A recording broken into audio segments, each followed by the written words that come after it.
Go That's live. open, I see. Okay, didn't go. No! Malik, you look so pretty. It went to end stream. Okay, we're live. Thank you. Welcome to this week's Subculture Shock with Obscura Undead, hosted by me, Skullgirdle, Whoopity Doodah. This week we are discussing mental health and the goth subculture, but I think really we're in one of those places in, I don't know, a global situation where we all need just a little bit of a boost. And it's a great subject. It's something we talk about, I think, more in the goth subculture than other places. And this week we have licensed mental health counselor and mental health counselor mentor. Supervisor for interns. Yeah, I want to say mentor, Jen Palmer. Let me get your name out before I mess this up. And we probably have a few more people joining. As usual, we're less late than usual. Yes. Yes, but what issues? What issues? I'm waiting for them to pop up. I don't even see the video on the stream yet, like in Obscura Undead's like videos. There's 5 people in it. Oh, thank goodness. Yeah, there's 5, but y'all know that we've got a drag time. So just so you understand, Jen, we have a good 5 minutes drag time because the world wants to stream right now. What issues? So between all of us, we should be able to catch everything, and it gets a little crazy, and we're quite casual. But we're also very respectful. Yeah, we will smack someone down if they act like a jackass. I think that's it. Oh, and I got to be the Brady Bunch. Where's Alice? I was going to say that's what it's making me think of, for Hollywood Squares. Oh, can I be Paul Lynde? Yeah. Can I be Paul Lynde? Great. All right. Oh, wow. I wound up with Bride of Frankenstein here, kind of. Okay. I like it. Oh, thank you. Hi, Dia. Hi. Okay, we've got I Am Ruin, Medicine, Fifth Dream, and Aline Hernandez so far, who have actually managed to chat, to type in something to the chat. Why can't I see the video? You can't see it? Is it just not starting? Y'all, I found it. I just found it. Okay. For once, everything connected correctly. And only 3 minutes late. Awesome. Triumph of the Spirit. Okay, so we're... Okay, Toth Temple is here. Thank you. Or how do y'all say it? Toth? Thoth? Tote? Thoth? Anyone have a pronunciation? What'd you say, Jimmy? Thoth. Thoth. I say Toth. Or tot. But you can't say PHs. Well, I figure it's like ancient Greek Egyptian and Greek. So, you know. Oh, and hey, Malik's there, and so is Cemetery Confessions. Okay, so we've got Jen, our licensed mental health professional. I'll just start with whatever's going on with me. I have general anxiety. It's called disorder, panic disorder, complex PTSD, and a form of agoraphobia. Crowd fear. I call it crowd fear. If there's too many people bumping against me, I will have a complete breakdown. Anyway, I personally don't call it a disorder. I call it a condition. I like that. Yeah, I'm just starting for y'all. Nobody has to admit to anything. I'm just comfortable enough because I figure if I tell people I've got this stuff and I'm a fully functioning human being, then they might be like, maybe I won't catch their crazy.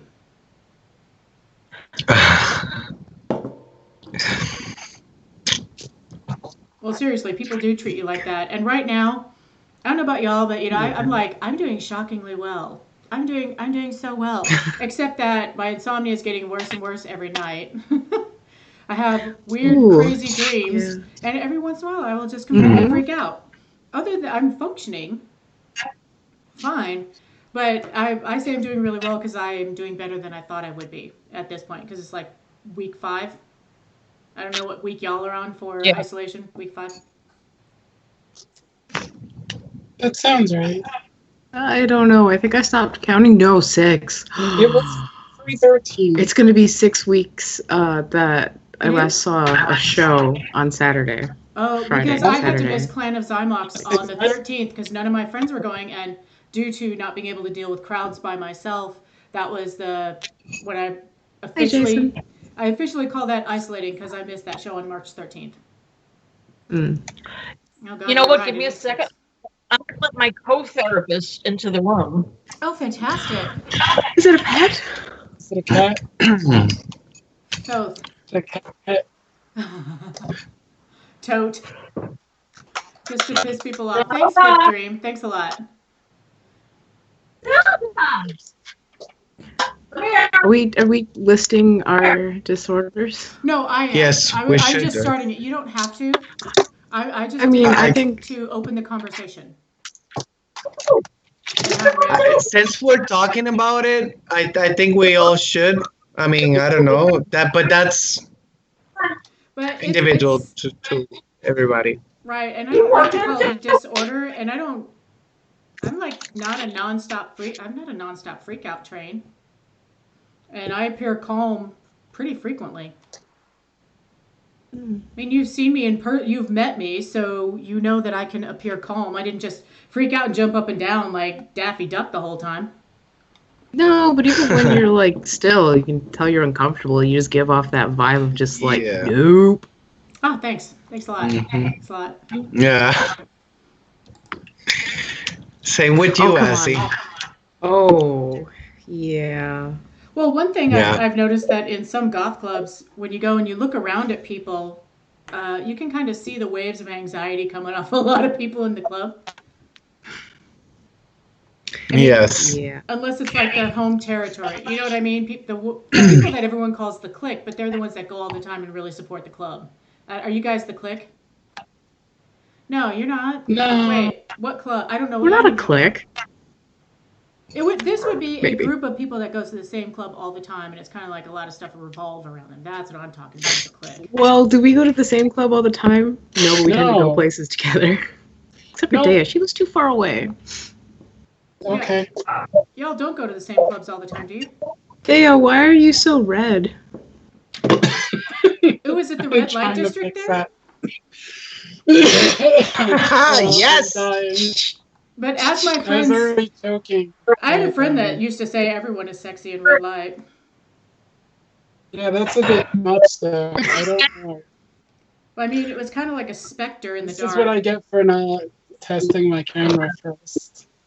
There we go. Everyone. All right, so the next time everyone wants to give me All right. shit for technical difficulties, I'm going to point out Dea not testing the camera with the red light. Oh. There's no red light in the room. Well, I have stuff where And it the just lighting sucks will- because I'm on like a massive delay to see if my correction fix anything or not. Because I'm watching it on YouTube because you can't see me in the Yeah. you can't see it. Skype. No. Like occasionally I'm in the corner, but like that's it. Well, you're not Well, centered. I- You're not centered in your camera. Go ahead. Sorry, Azzy. I don't like being centered in photos. That's fair.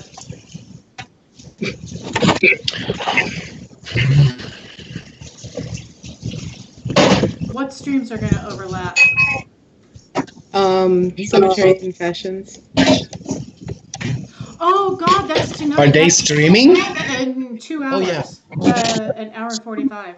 That'd be fun to just stream through each other. So if we are roundtable openly talking about our mental health issues, which I think it's good. We overshare here. Yeah, Yeah, we sorry, I should have Oh, discussed that with definitely. y'all first, so I apologize if I'm putting you on the spot. And I certainly don't want anyone sharing anything they don't want to. Yeah. Well, I have anxiety out the ass about like everything. And I'm bipolar. And I have really bad depression. That's me. There's probably Yeah, more well- shit I'm forgetting about. Me,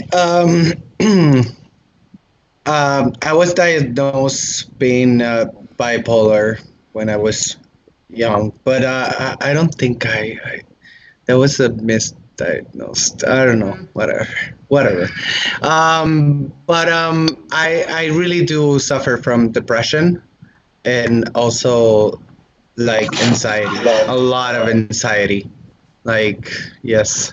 And sometimes I have social anxiety, and it's funny because when I am with Assy, they will usually read me right away. Like they know what is going on, and other than that, no one's understand it. So yeah, I had to deal with that. Mhm. You do the same for me. Yeah. We take care of each other. That's it. That's all. Aw. So I am a therapist who has post-traumatic stress disorder, generalized anxiety disorder, depression, and I actually suffer from narcolepsy, which is a disorder that a lot of people get a lot from. The reason I always kind of tack it on to my mental health stuff is the fact that with narcolepsy, one of the biggest symptoms that I deal with on a regular basis is very vivid to the point of almost frightening dreams. It's hard for me to hear. I don't understand. Jen, it's a touch hard to hear you. Your sound is cutting in and What's out. that? Your sound is digitizing, so it's cutting in and out a little bit. I'm not sure exactly why. Maybe it's ambient noise. The only noise that here should be the ceiling fan. It is. Oh, is it the ceiling fan? I would think that would be the choppiness of the noise.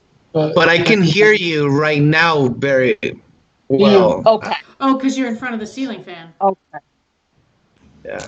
That's fair. It's always got to be something in our stream, you know. I know, right?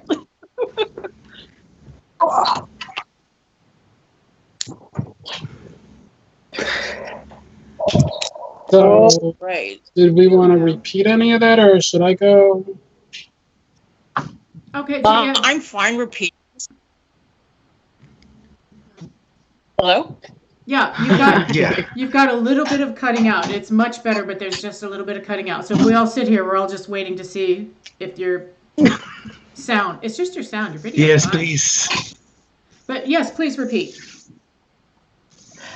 So I am a therapist who suffers from anxiety disorder, post-traumatic stress disorder, and definitely the complicated variety, and depression, as well as narcolepsy.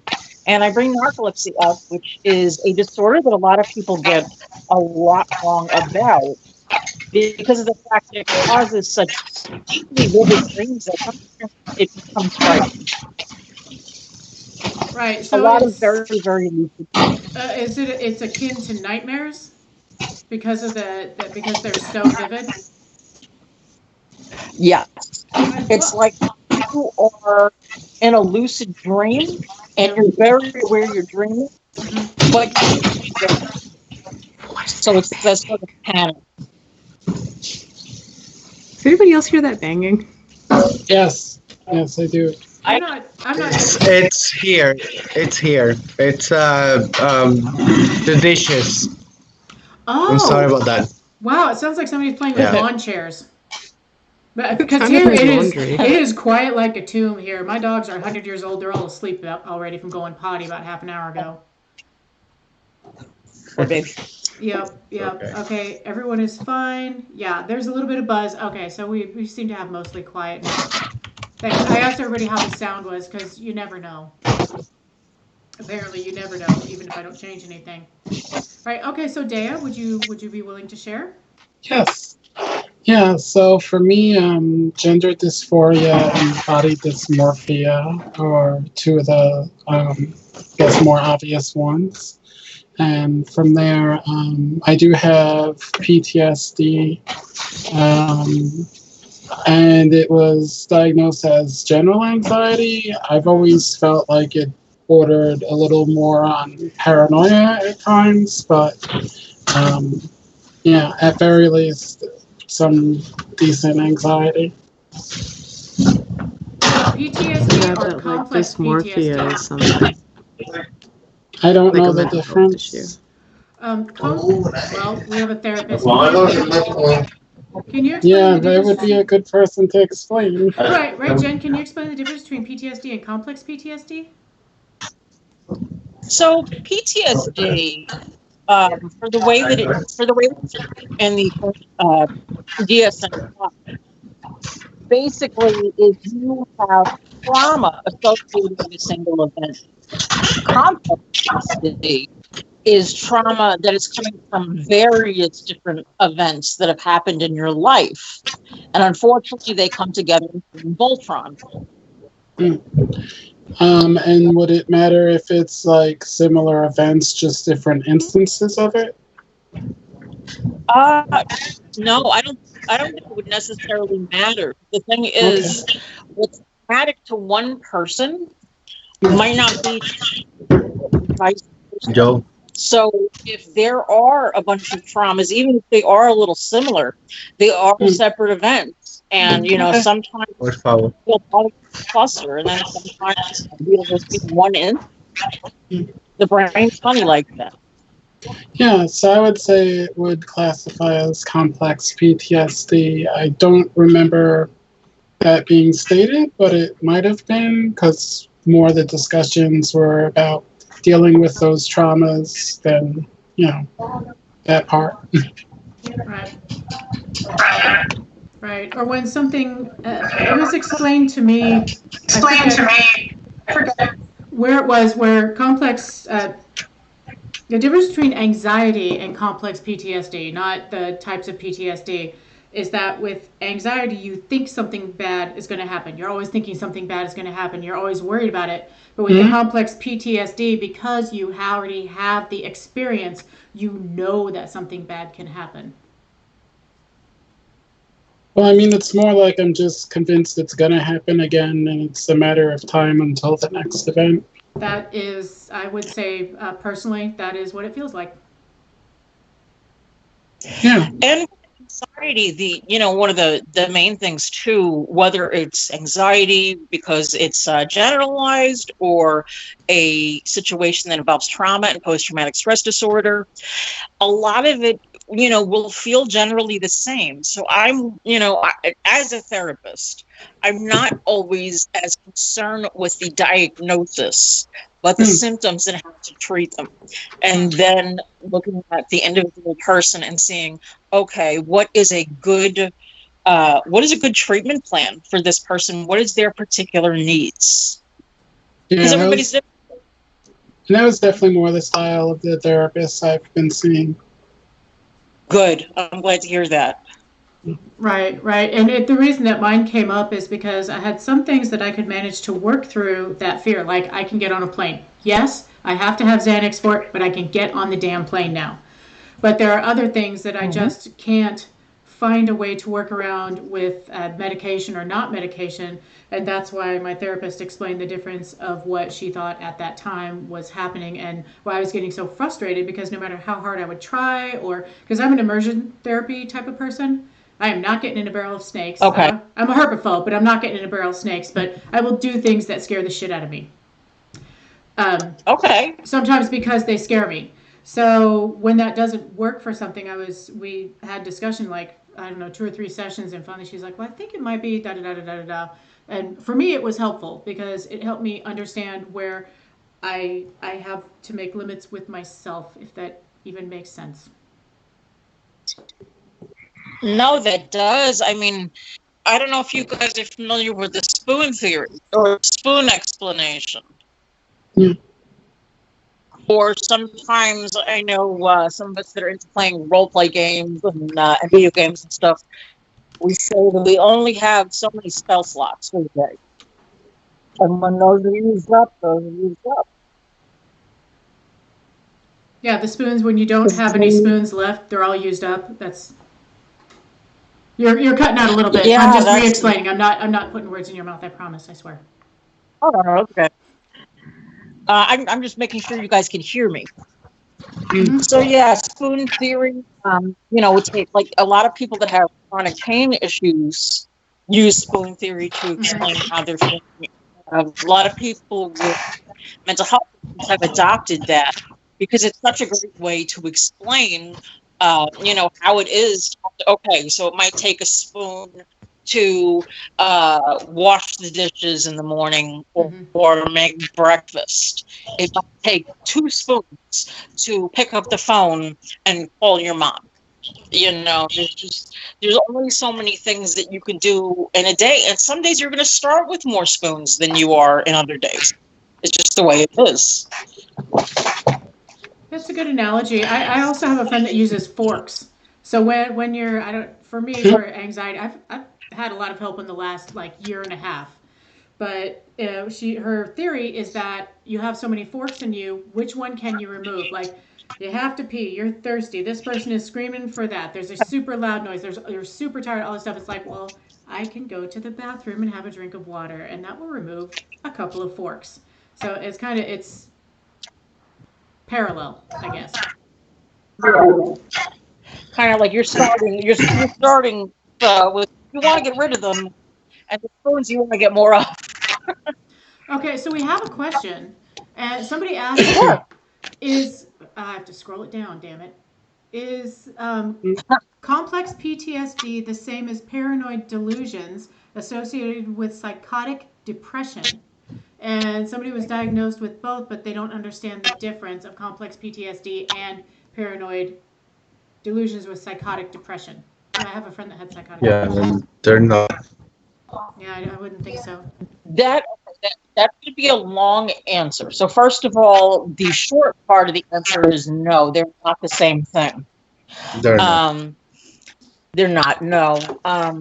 PTSD, again, it is something that happens. It's like if you get bit by a big scary animal, right? And your wound will heal, but you're probably going to have a scar.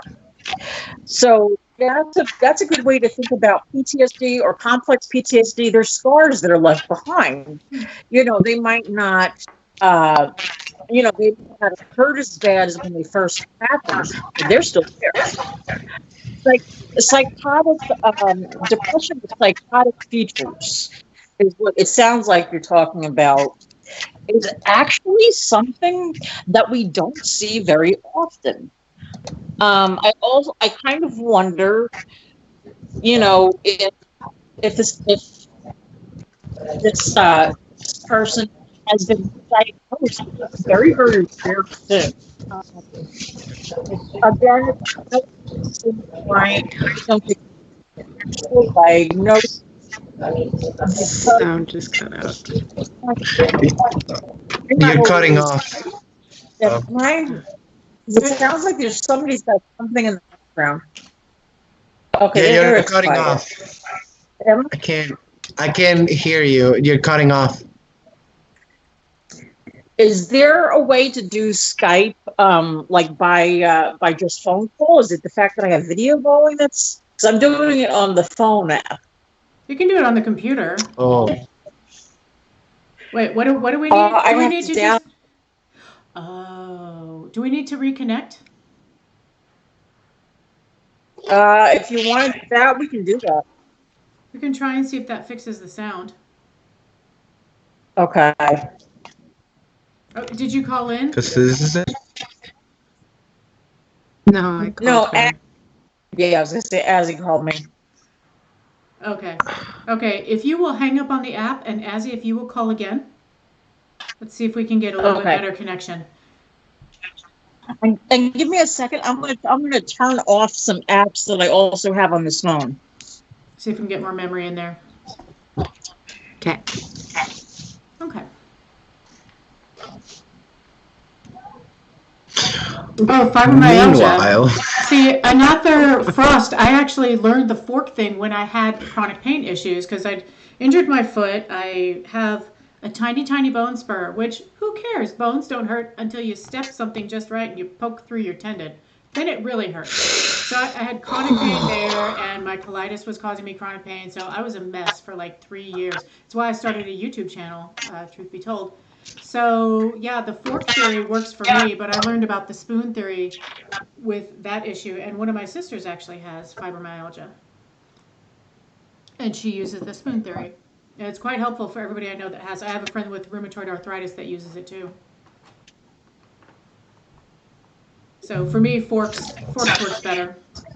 I get really, really mean when my lips feel chapped and I'm thirsty at the same time. Oh, Fifth Dream started calling spoons fucks.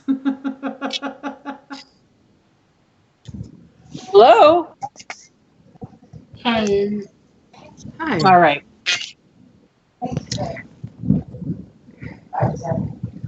Is that better? It seems marginally better. A little bit less feedback in Okay. there, a little bit less digitizing. But I'll do my best to repeat what you're saying because I know that I generally have the clear connection because it overrides all y'all's.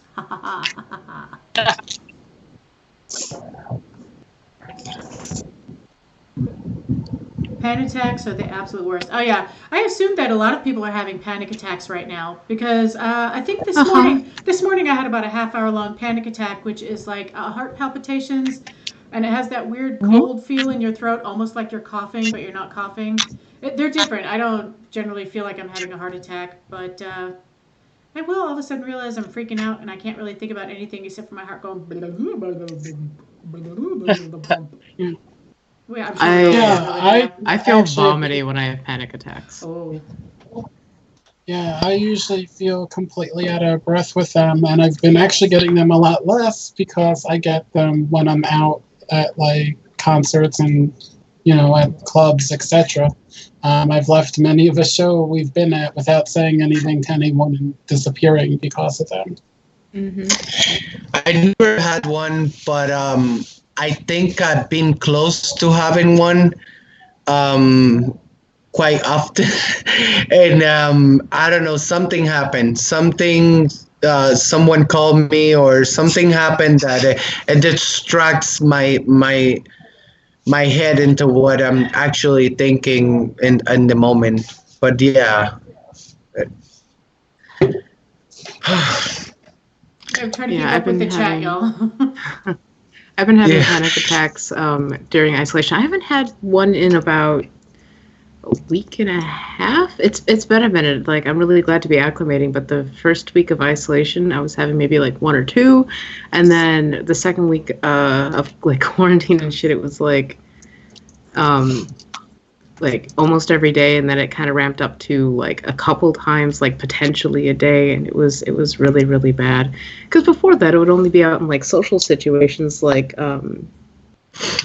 I think the last one before that was at Absolution Fest at the after party when I freaked the fuck out and had to like run off stage and like tell Malik to take over and run into the bathroom and just threw up everywhere and like freaked out and had to go outside.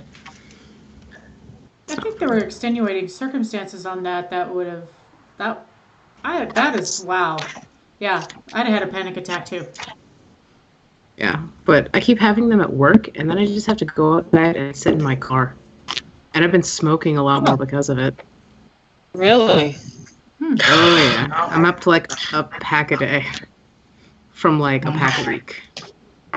Wow. Not good. Yeah. Oh, no, the anxiety is never fun.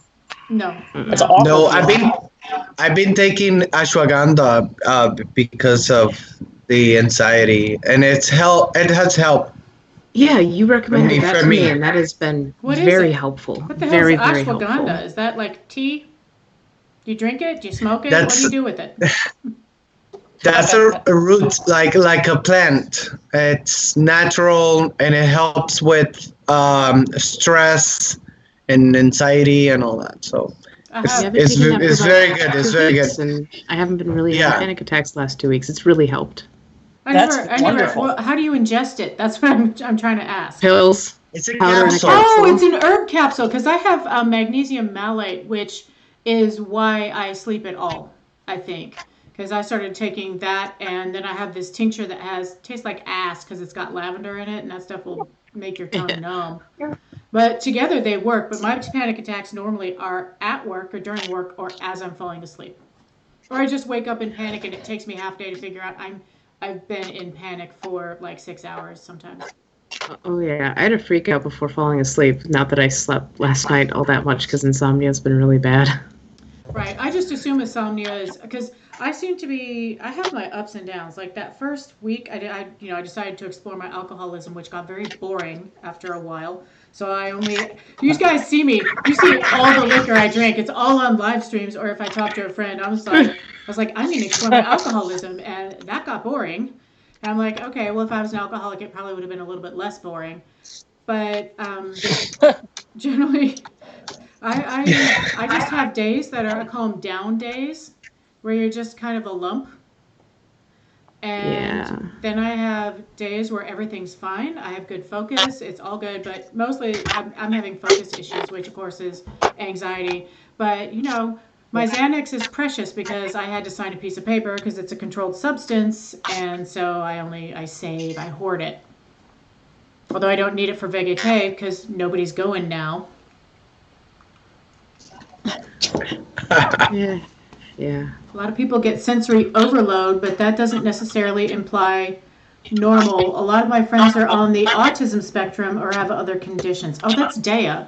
You could have just said that. Yeah, that too. was. I was I was trying to read the chat. Someone. I mean,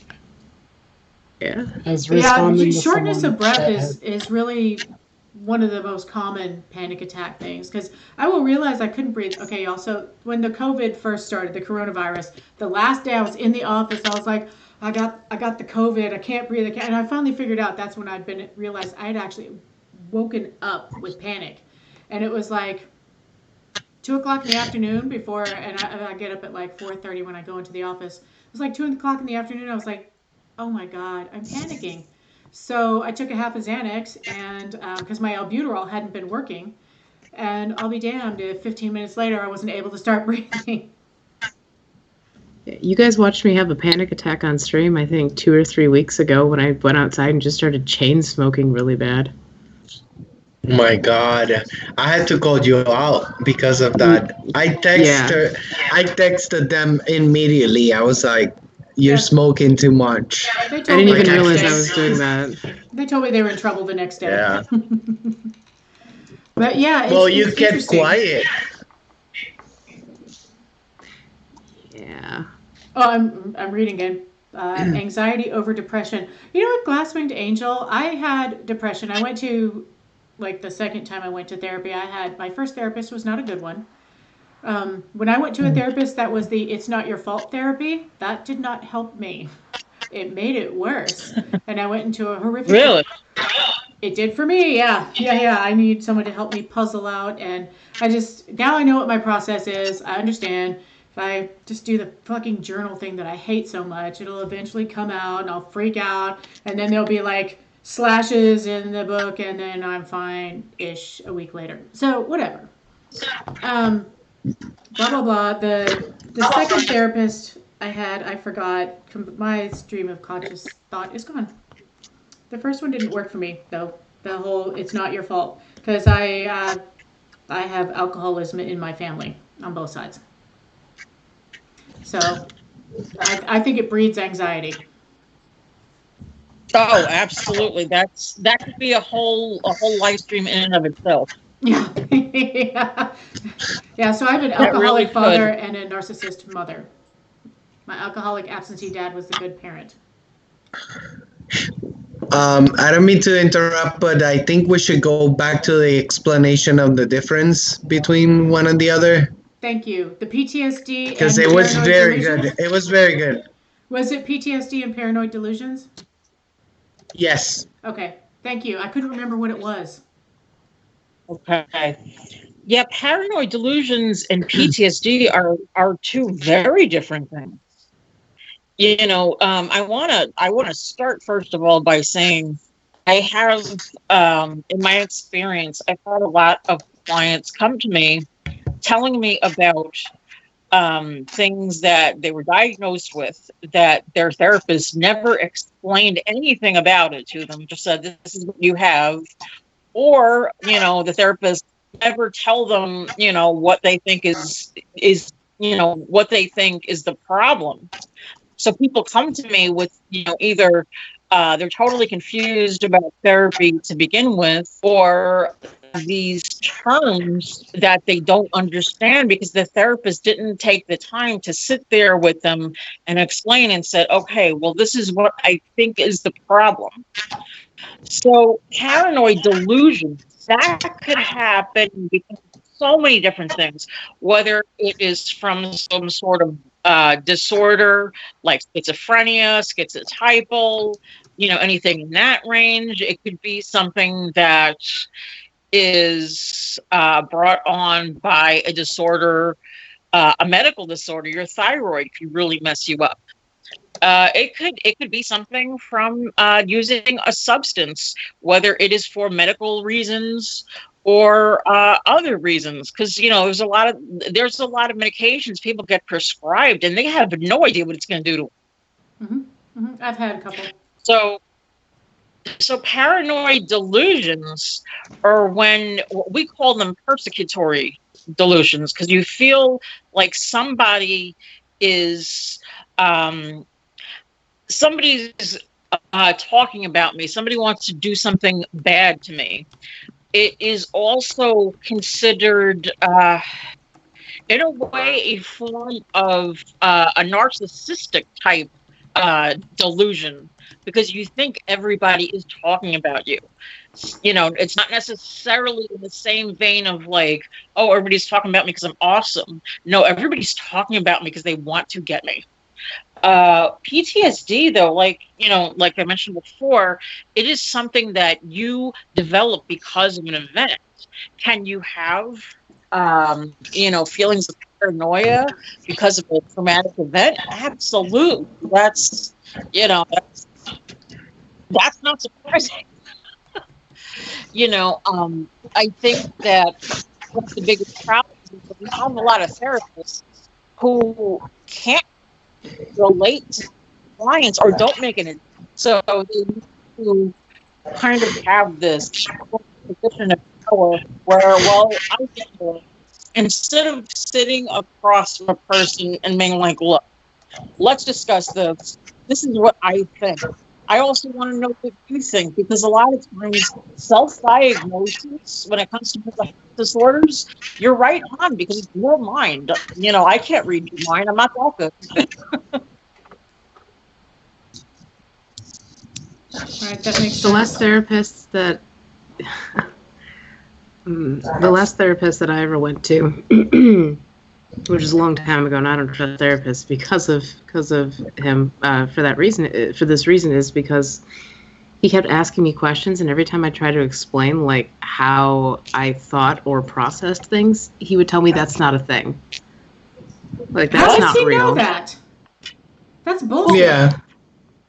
This and the big thing is that like I have a form of synesthesia, and he told me that's not a thing, and it's like that's a really great way to destroy trust in a relationship we're supposed to have trust in. Wow. Well, first of all, I want to say I'm sorry that you went through that. I've had a lot of people who've come to me and said, "Look, I really don't trust therapists," and it's terrible.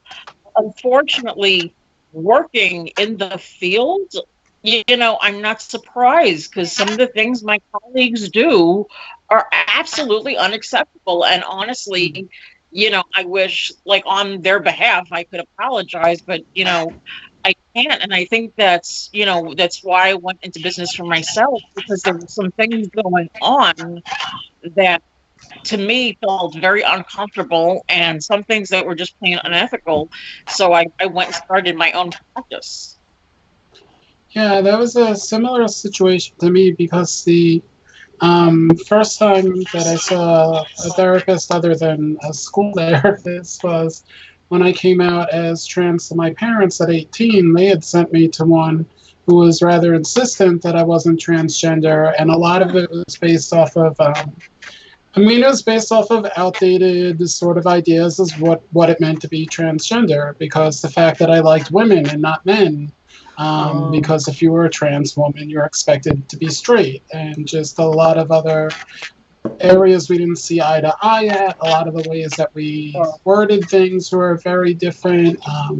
A lot of how I felt actually matches a lot of people's common experiences now.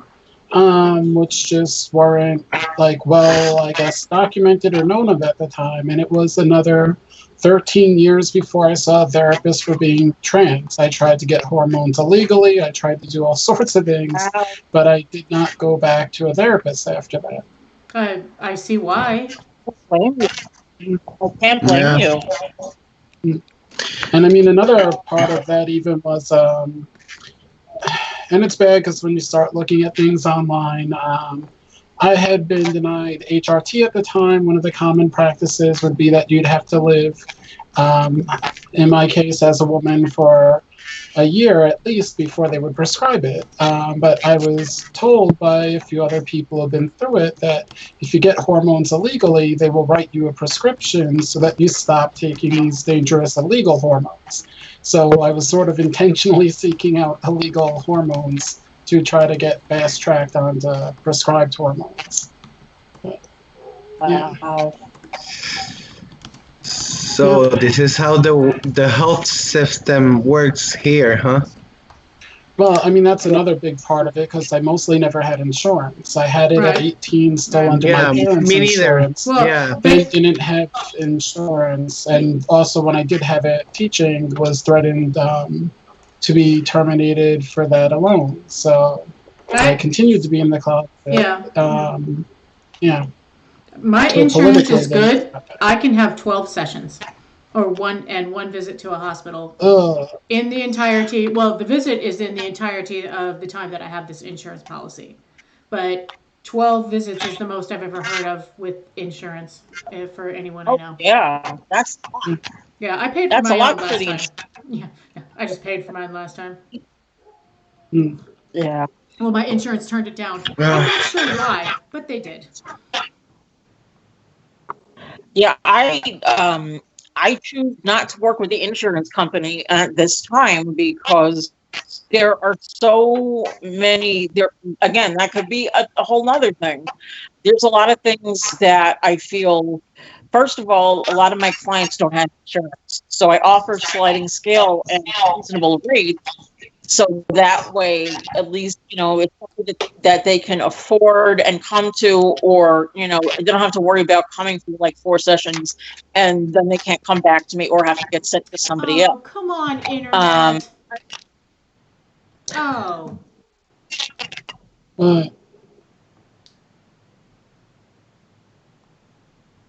What happened?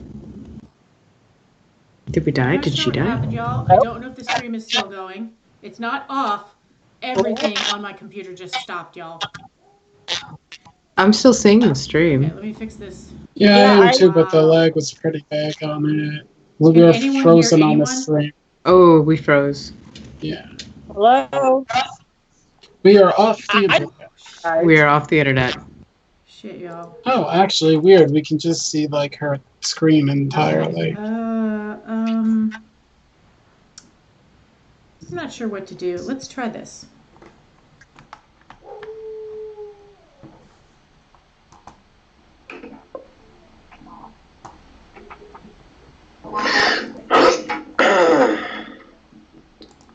Okay, y'all, I'm so sorry. I lost. Wicked Sim can see all of us. Wicked Sim can see all of us. Okay, sound is good. Okay, my docking station just froze and I had to get everything back. So let me Wait, I'm seeing the screen double. Why is that? Because I have a second monitor and it's on a docking station where everything is. Oh my god, I'm so sorry, y'all. Somebody turn the on button on the dogs. My docking All station. right, we're good. Yeah, okay. It went out. That's what happens when the OBS is all on one screen, y'all. It looks insane. Just wait. The chat's gonna come through in a second. They're gonna be like, "What happened?" Yeah. Yeah, The it was infinite like- screens. I couldn't get my mouse off the screen to the second screen to fix it, so that was weird. Well, there's got to be something, right? Just, whoa, a trippy. Yeah, that was messed up. Oh. That's why when you use the OBS software, it really helps to have a second screen, because otherwise shit gets weird when you're using your desktop. Sorry, I swallowed that wrong.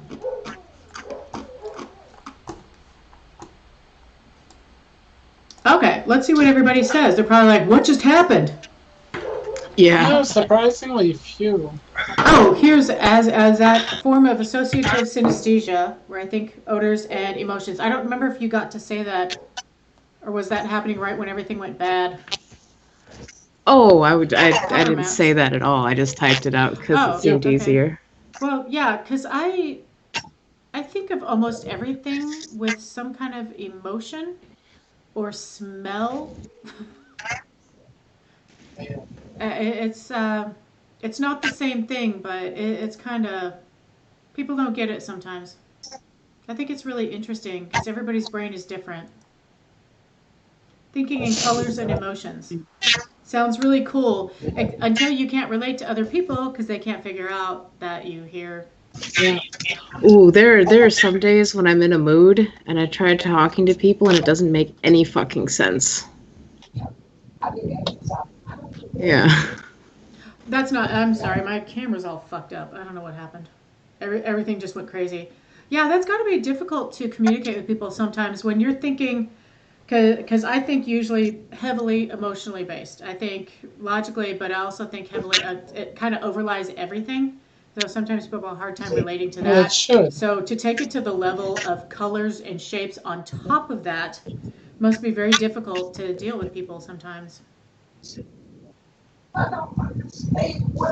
Have you found that goths actually relate to you better because they just kind of accept it? I mean, I'm trying to get back no to one goth thinks once in a it's while. I don't think it's weird. no one thinks it's weird, and that's something that's like nice. Is I can talk to people about like the weird shit going on in my head, and we can talk to each other about the weird shit going on in our heads, and Yeah, we do that. Yeah, and it's a very accepting experience, and not just like, ooh, I'm gonna like keep you at arm's length because I might catch the crazy. Yeah, but if you did that at work, that's exactly what would happen, and people would whisper about it. Oh yeah, absolutely. Yep. Yeah. Yep. Told my boss one time I had anxiety, and for the next month and a half, every single tiny little thing was, "Is your anxiety okay?" And I'm like, I am never telling anybody I work with ever again. I will just take Sometimes Xanax. though you don't even have to tell them. Yep. I was brought into it was about 2 years ago now, and my vice principal called me into his office because he thought I was depressed because I wear black all the time. And I'm like, I've had that happen when I was a kid. I haven't had that happen in decades. I had a boss who every day they would be just like, "You look stressed," and then I'd be like, "No, I'm fine." And then after about 2 months of that, I finally snapped on him and I said, "Yeah, I'm fucking stressed because you ask me every single goddamn day if I'm stressed." There we go. Yeah, See, that's that bipolar disorder. Yeah. Oh no, that was pushing me over the course of 8 weeks. Come on. Yeah. You look tired. You look pissed. Are you mad? Are you mad? Are you mad? Well, I wasn't, but I am now. Are you mad? Are you okay? It's interesting that you bring up. I'm done. Go on. Oh, okay. It's interesting that you bring up the shapes and colors in explaining how you're feeling. It makes me wonder what it would be like for you to do sand tray, which is a thing that I do at my practice, and it's where we have a bunch of little figures that we have this big sandbox. We have all these little figures and little tchotchkes and stuff that we put into the sand, and you can kind of visually express things that you're feeling with the miniatures. That would be so good. Yeah, I would. Yeah, Interesting. I would make if them you do horrible guys things ever want- first. Yeah, pretty much. I would probably make them. I would make them hug. Aw. What? Yeah. Fight, keys. I'm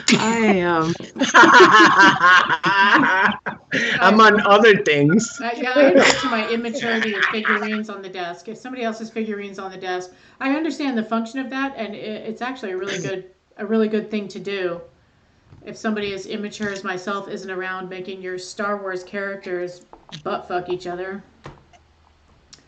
Man, They yeah, like it. I just have like snakes and scorpions and stuff on my desk at all times. I have Wonder Woman on my desk, and people just think I love all these toys because I have with the kawaii food. I love kawaii food cartoons and those pillows. And I was in a Zoom meeting this past week, and this teacher in another school, a whole wall of Wonder Woman posters and framed pictures and action. It was much. That was a bold look for a Zoom meeting.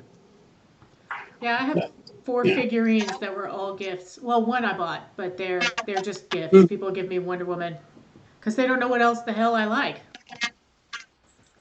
Yeah, that's fair. I used to get a lot of penguins because I like that, or gargoyles for a while. Thankfully, things seem a little more diversified now. Yeah, people at work mostly just leave me alone.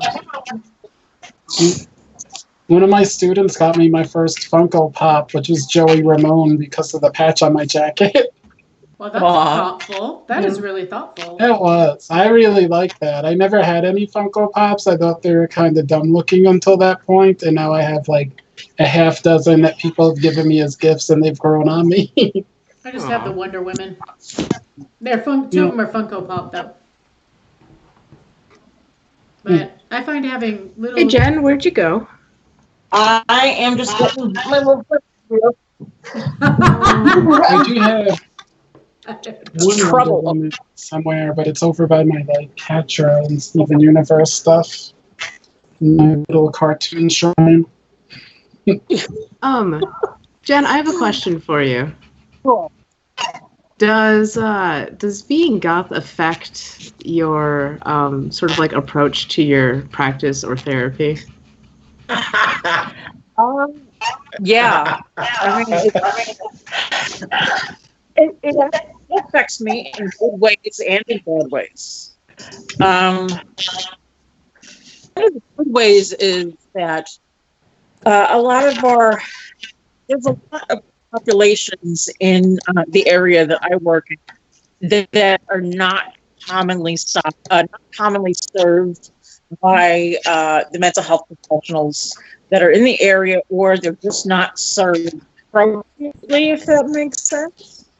So I have a lot of people that come to me specifically because they're looking for somebody who isn't the norm as far as therapists. And then, like, honestly, I haven't had really, I don't really have any bad experiences working on my own. I think that because there are so many different types of therapists, and there's plenty of therapists that are kind of the stereotypical therapist, that if somebody is looking for that, there are plenty of professionals to go to. Mm-hmm. I pretty much everybody isn't looking for those type of therapists. Nope, that's the one that didn't work for me, was a traditional therapist. So my last therapist was not that kind of traditional. Yeah, I mean, that was one of the things I had sought out, although in a slightly different way, because when I did seek out another therapist, I found one whose mother was trans. So, they weren't themselves, but at least once I had seen that they had that close of a connection, and saw like they had a loving relationship with their mother, that helped, because there's a lot of therapists who are either transphobic or just don't really understand. Even even medical doctors, I feel like, often don't know how to treat trans patients. So it's useful when seeking out a therapist that they at least have that personal connection. I think so. Yeah, that's... Sorry for the slip with regular doctor. The trans community is actually one of the populations that I do a lot of work with. The LGBTQ plus community in general is kind of is sort of my home subgroup, per se, with the populations I work with. We participate in Pride. I work with Pride. I work with Pastel P Flag. I am sort of in the planning stages of trying to raise some sort of a project that will help make services available for free to people in the LGBT plus community that can't attain therapy. That's really awesome. Yeah, I mean, like right now, thanks to COVID, I have extra time to plan. So, that has been one good thing. But one thing I do is I do a ongoing fundraiser for people to donate to my practice, which is counseling. And basically, what I do is I have people pledge 4 sessions, which I will do like packages of 4 sessions for $125. People can pledge that to the fundraiser, and they can provide counseling for a month for somebody for free. Wow, that's awesome. Yeah, that's generous. Really cool. Yeah, like I have once, and we got the money to give 4 sessions to clients for free. And unfortunately, we got that money right before COVID. So when we open back up, I am going to start putting my photos out there for ways that I can let people know that there are 8 sessions floating around available for somebody that needs it. That's cool. It really is. Thank you. Yes, We very lose just Malik. confused because we lost Malik. right. Yeah, I just noticed on the YouTube. Well, it's also good to know that there is a licensed therapist, and you're not going to be the only one, but I would say for underserved communities, because those communities are underserved, like drastically underserved. Yes. And I feel like there's a lot of just subcultures in general, just mainstream cultures and subcultures that really benefit from somebody who is sympathetic to them. And even finding someone sympathetic, not that they're not from your community, they're not from your community, but even sympathetic to it is like gold. Because my last therapist Yeah, I mean, was that's finding even all like my I said weird with. ideas. That's even what I said with my therapist. It wasn't that she was part of the LGBT community, but with her mom, being in it, that was really reassuring. For that, like her and her mom. Mom would show up at group therapy, which is awesome. Right, and it's hard enough to actually go to therapy because there's still a stigma. There's still a stigma on mental health. They're still called disorders. They're still called all sorts of weird names. People still look at you like you are, well, they're going to catch it from touching you. Like, I had a friend who was bipolar and had attempted suicide. And so I got the call, got her in a fantastic program, got really lucky, got her in a program. I told my job, different job than I have now. I told them what I did. Nobody at that job, one person spoke to me at that job for the next 2 weeks. Nobody spoke to me in my department because they were too scared. I wasn't the one. I wasn't even the person. And it doesn't matter to me. I would be glad if somebody was there for me. But yeah, because I admitted that I had missed work because I had a friend who had tried to commit suicide, and I was the advocate because her parents failed at that job to get her into proper care, which actually fixed something. I don't know what it was, but they did something right, and we got lucky. And it took a lot of work to get her into a program that would actually help. So, yeah, I was like a fucking pariah, man. I was like, there was one person who said, I'm sorry about your friend, and that was the only person who acknowledged my existence. Wow. That's insane. You go and you do this wonderful thing and save a person's life, and nobody will talk to you. I bet if you went and dove into the water and saved somebody from a shark attack, you'd be a hero. Right. But something like that, it's insane. Yeah, but I didn't want to be a hero. I just wanted him to know that I might be a little bit weird for a day or two, because it does. It brings out all anything that you're dealing with. It brings out, what if I lost this person? It brings out a lot of things that are difficult. It's just really difficult. You almost completely shut down for a week, and it's all you can do to just kind of get through the next few days. And that is, as the person, I was not the person who felt so upset and sad that I just wanted to end the pain any way I could. That's just a byproduct of it. So I can't even imagine what it must be like for somebody. I would never tell anybody I worked with ever in the history of ever that I attempted suicide.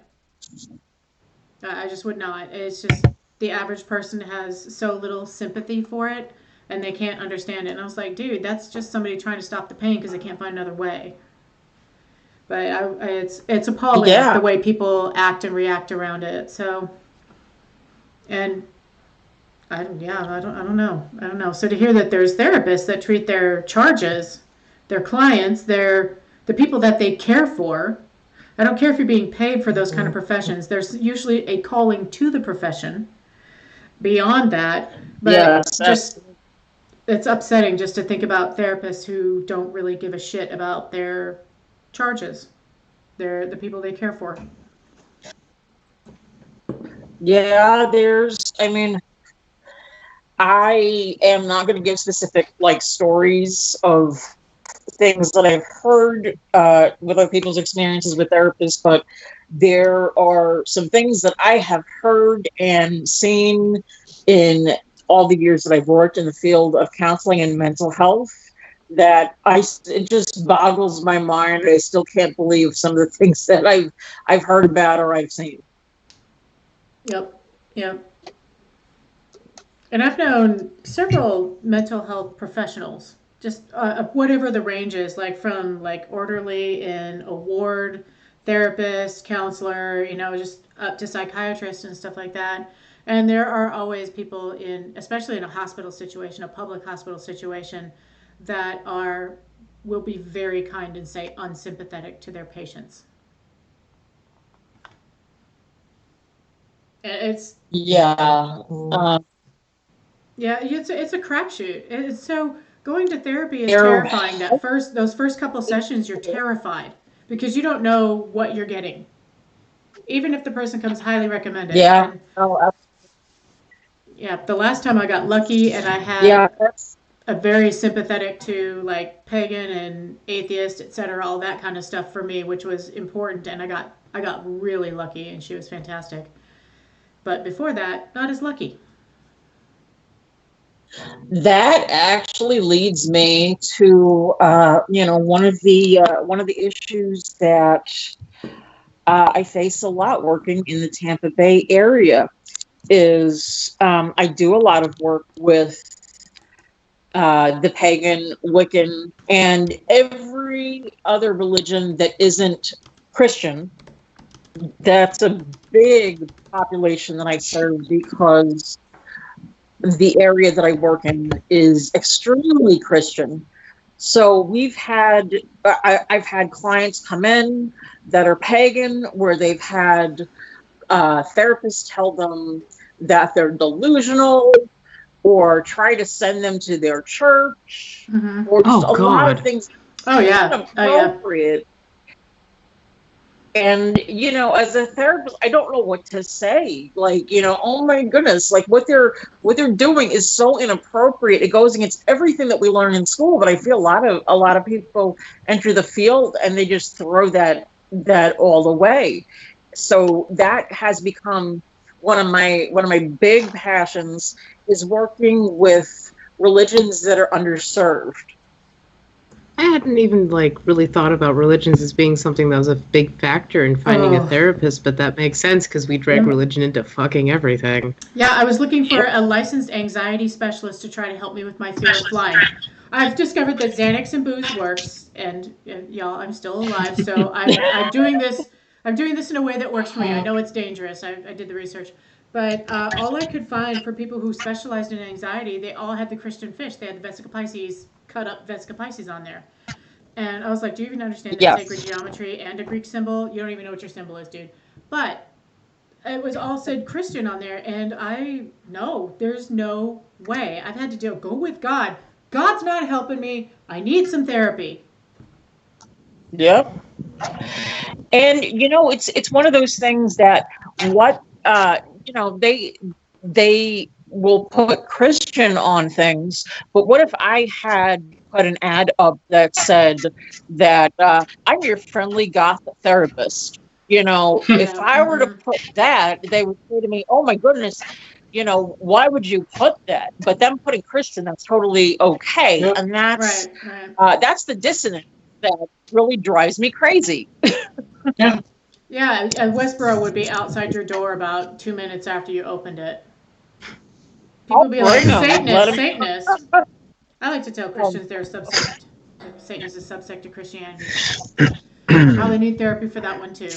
But yeah, it's just very lucky. And I dealt with in Dallas for a while. There was we'll say spiritual community center, but really it was a large gathering place for pagans, and they had a resource list at the time. We've lost that in Dallas 5-10 years. I don't remember how long it's been. But it was really to be able to get a person of similar or no faith. I'm cool with both, all of that. As long as they can accept me, I don't care. I don't care if you're Christian, if you can accept me and listen to my, I'll call them crazy ideas to your average Christian. But to be able to find therapists, which was one of the big ones, that therapist was busy all the damn time and did some of the similar stuff that you do. Because if somebody looks like they might be pagan, they're frequently not making a lot of money.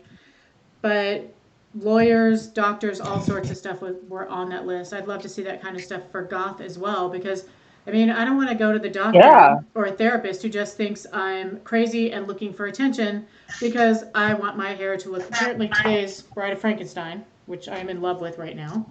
But it was great. Right, I like eyeliner. It goes with your big hair. I like eyeliner. I must be a narcissist.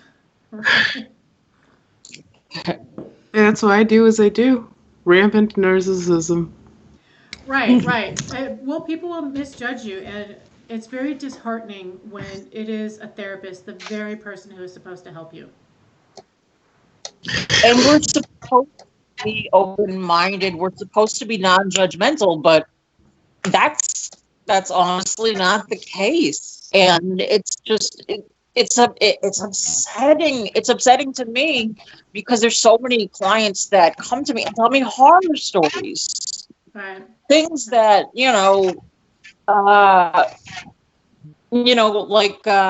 was in a situation where I was asked to get some resources. I worked at a practice a long time ago. I was asked to gather some resources for different types of clients. And I wanted to bring resources to the Wiccan and Pagan community. And I had another therapist tell me, don't bring those because we have clients who are teenagers and their parents are trying to pull them away from that community. I'm like, what? So it's okay to have Christian resources. Wiccan and Pagan resources are not allowed. So that was kind of the nail in the coffin. Be working for other people. Right. Now, I have a question, and this is going to be very sarcastic because I've seen a lot of people on the online community saying a whole bunch of stuff regarding goth. And since we have a specialist right here and someone who can help with that, I want to ask you, is that true that all goth should be depressed and sad and all that? Oh my gosh. That's the biggest load of bullshit. Excuse my French, but Thank you. Thank you. Yes. Finally. Because just because of I mean, I can go into, this big long thing about Carl Jung and how the shadow is a healthy part of our psyche, but people like different things. If you like things that are darkly inclined, awesome. If you like playing golf, go nuts. Right. I joke that that when I go to work, I'm dressed either like a Victorian witch or a 12-year-old, because it's either like Hello Kitty and Pokemon, or I look like. And that's great, but I've seen so many people comment.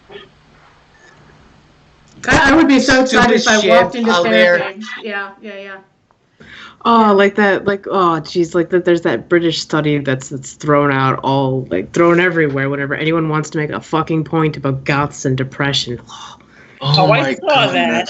And it's if anything, we're depressed because people are stigmatizing us. Right. But it's what makes you happy.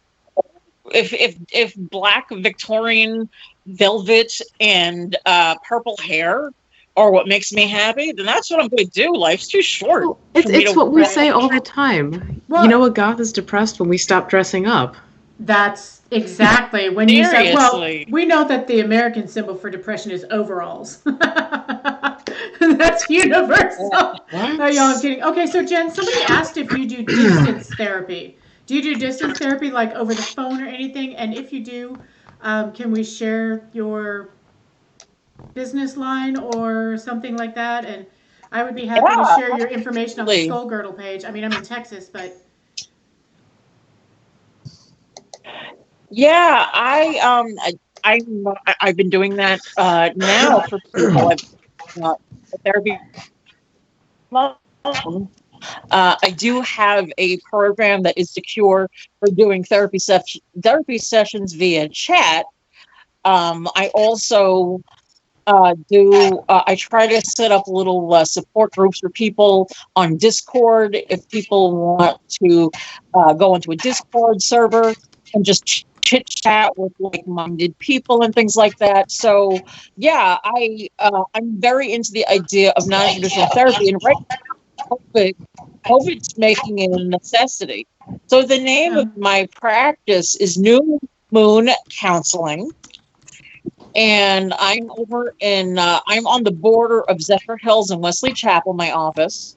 And my phone number to the office is area code 727-534-5100.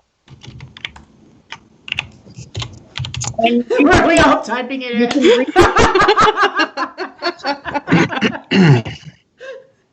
Yeah, because the therapist I went to that was so good recently, like October, September, was BetterHelp.com. And I just it's a crapshoot like any therapy, and I lucked out, y'all. I was like, I just hit this 00 black on the roulette wheel. And I got lucky. Very, very lucky. And she did well, I feel like she did a great job. But yeah, the whole goths are always depressed. You know what? The entirety of the population is depressed at some point in their life. Everybody gets depressed. Exactly. So Medicine asks, have your mental conditions had any effect on your involvement in the goth scene? Sometimes I felt like I shouldn't be involved in the scene because I'd be contributing to the depressed stereotype. I worried about that a little bit when I was younger. And then when I did get really depressed, I stopped being involved in the scene. But that was depression and not worry about being a stereotype. Exactly, yeah. No, depression does that for every scene, though. You just kind of shrink back. Yeah, for me, definitely the PTSD as well as the anxiety has, like I said before, either caused me to leave scenes, not go to things for a long time, not going to stuff once I got here in Tampa. But like having been like attacked while out in public multiple times, having been raped multiple times, like a lot of times like nightlife things are tough to do because of that, especially when you don't know a lot of people. Or you don't necessarily trust them yet because you're used to it's worse when it's the people you trust that have been the ones that have done those types of things to you in the past and abuse that trust. Because then it doesn't matter that you know people there. Right. I know that depression is actually why we have Obscura Undead right now, specifically my Really? depression. Really? Do tell. Because, Really? yes. So, whenever I get incredibly depressed and very low, I distract myself with projects, and it's things that I want to see, things that I think will make me happy. And what makes me happy is like doing all of this shit for other people. Mm-hmm. So I create these projects that are focused and aimed at that, and that's kind of my way to cope with my depression. And then as Obscura Undead has gone on, and as we've, like built more and more and accomplished more and more, I realized actually earlier this year that what we've been doing and the friendships that I've made and the connections that I've had, I came out of a 10-year depression that I didn't realize I was in. When you're out of it and you look back on it, you can see it so clearly. And that's been one of my biggest fears with isolation. I think that I was almost in tears talking to Malik at one point about this, is that I was terrified that I was going to fall back into depression because of the quarantine. But now we're doing the live streams because I got depressed. Oh, that's funny. It's helping me too, because I'm by myself, so I'm very fucking isolated out here. And so the live streams between this and I Skype with my best friend a couple times a week, it's making a huge difference. And also, we're gonna be DJing on Twitch now, so stay tuned, everybody. Or on Mixcloud There might Live. be some Mixcloud stuff coming up. Mixcloud Live, is that what you said last time? Because I thought you said we're going to Twitch. We can go wherever you want. I'm gonna go to Mixcloud Live because I want artists to get royalties. All right, so yes. Yes, same. You know what? We're just going to keep testing stuff, and eventually it'll be a multi-platform, and people will be able to go to different places, and everybody will find their comfort zone. Which I kind of prefer. Perfect. It's it's nice having Mouse over on YouTube and other people on Facebook, and I think now that we'll get some on Twitch and Mixcloud, it'll be good. Right. Yeah. Yeah, just like as he was like, I like the chaos, and I'm like, yeah, me too, as evidenced by live streams of that I do ever. All right, I'm catching up with the stream. By the next one, I should have a tripod, so hopefully this, by the next live stream I do with you guys, I will have equipment, so I'm not sitting here holding my phone. That'd be cool. I would love to have mental health check-ins quarterly. I think that would be cool. That would be really nice. Yeah, and I know Azzy and I were talking, and I've written an article for Obscura, and for our upcoming zine. You did? Yes. Oh, I'm excited. When's the zine coming out? Do you have a release date? I'm just asking. We do not have a hard release date, but it is sometime in the next couple of weeks. Oh, okay. Awesome. Perfect. Because we couldn't make a physical version, we decided to just blow it up into like this 40-page digital monstrosity. Oh my god. Oh my god. Yeah. Excellent. Exciting. That's awesome. That's a lot. 40 pages. That's great, though. Hey, Azzy, did you see that Acid Bitter said that they tell you they tell you all the time that you helped with pulling them out of their funk. Yeah. Just making sure. Watching Sam, Acid Bitter, watching you come out of that has been a really amazing thing, and makes me so happy that you're just so you, and I love it. Every single time I get to see you, and I look forward to seeing you again. Yeah, same. Yeah, the chat is very, very interesting. Y'all are very interesting out there. I am enjoying the shit out of reading this. Mostly because I have weird, I don't know, delusions. I have a few hallucinatory issues. I have severe tinnitus, so I have hallucinatory auditory hallucinations. And I also have olfactory hallucinations because I have anxiety, unmedicated because I react badly to most medications except Xanax, and it's so fucking controlled that I save it until I'm freaking the hell out. But I have a cyst this big inside of one side of my sinuses, which apparently because I can still Oh my breathe at gosh. all. Yeah, they don't want to remove it because I can still breathe.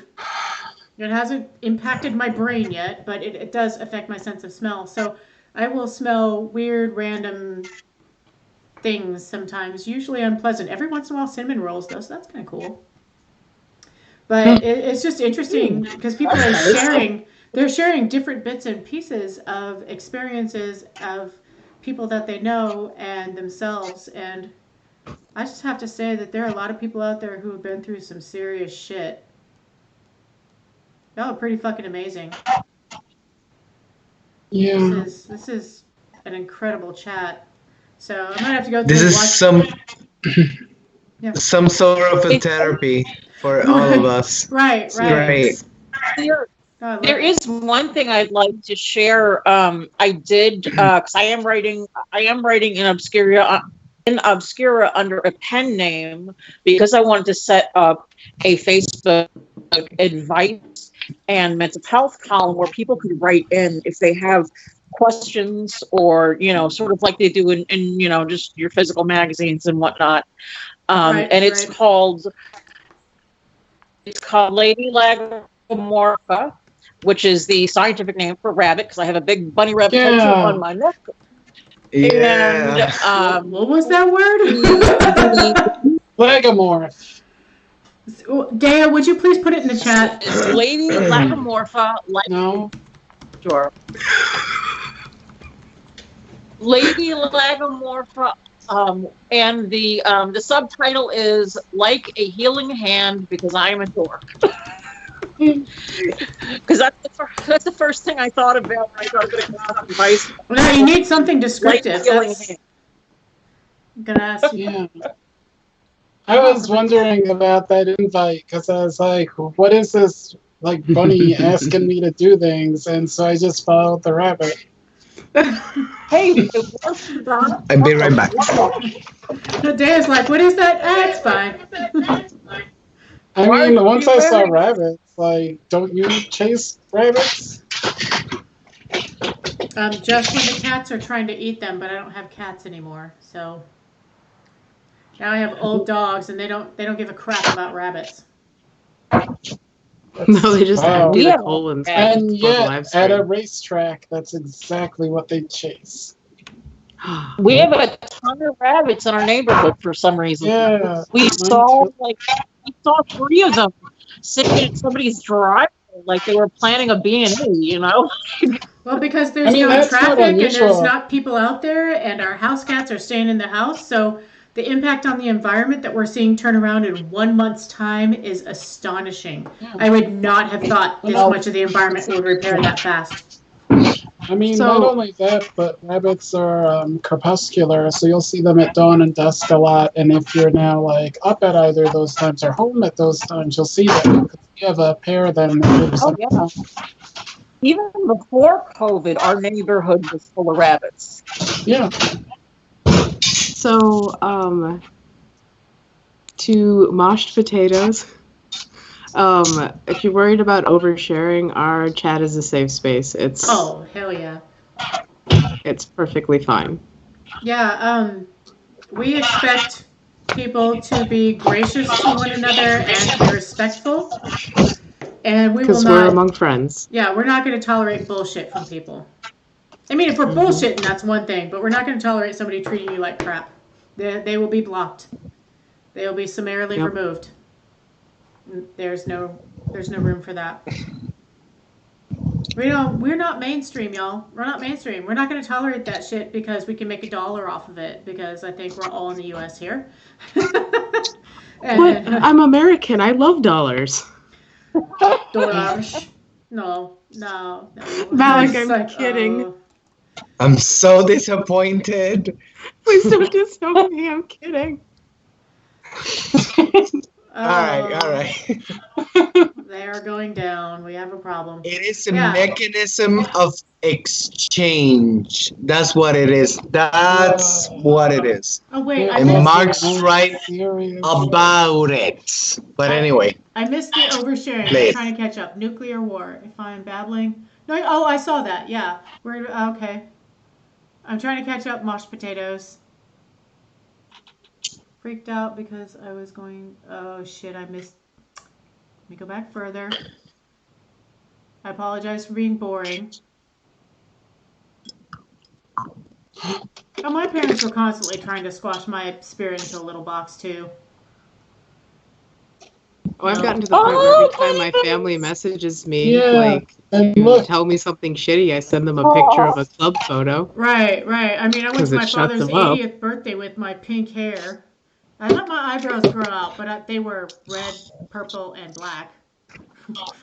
But I had them. At my wedding, my grandma said, "Oh, you're still wearing all that black shit on your face." Perfect. They're just like, "Thanks, Grandma." I don't remember my dad said something about my nose piercing last time, and I was like, still got it. Got a good job, too.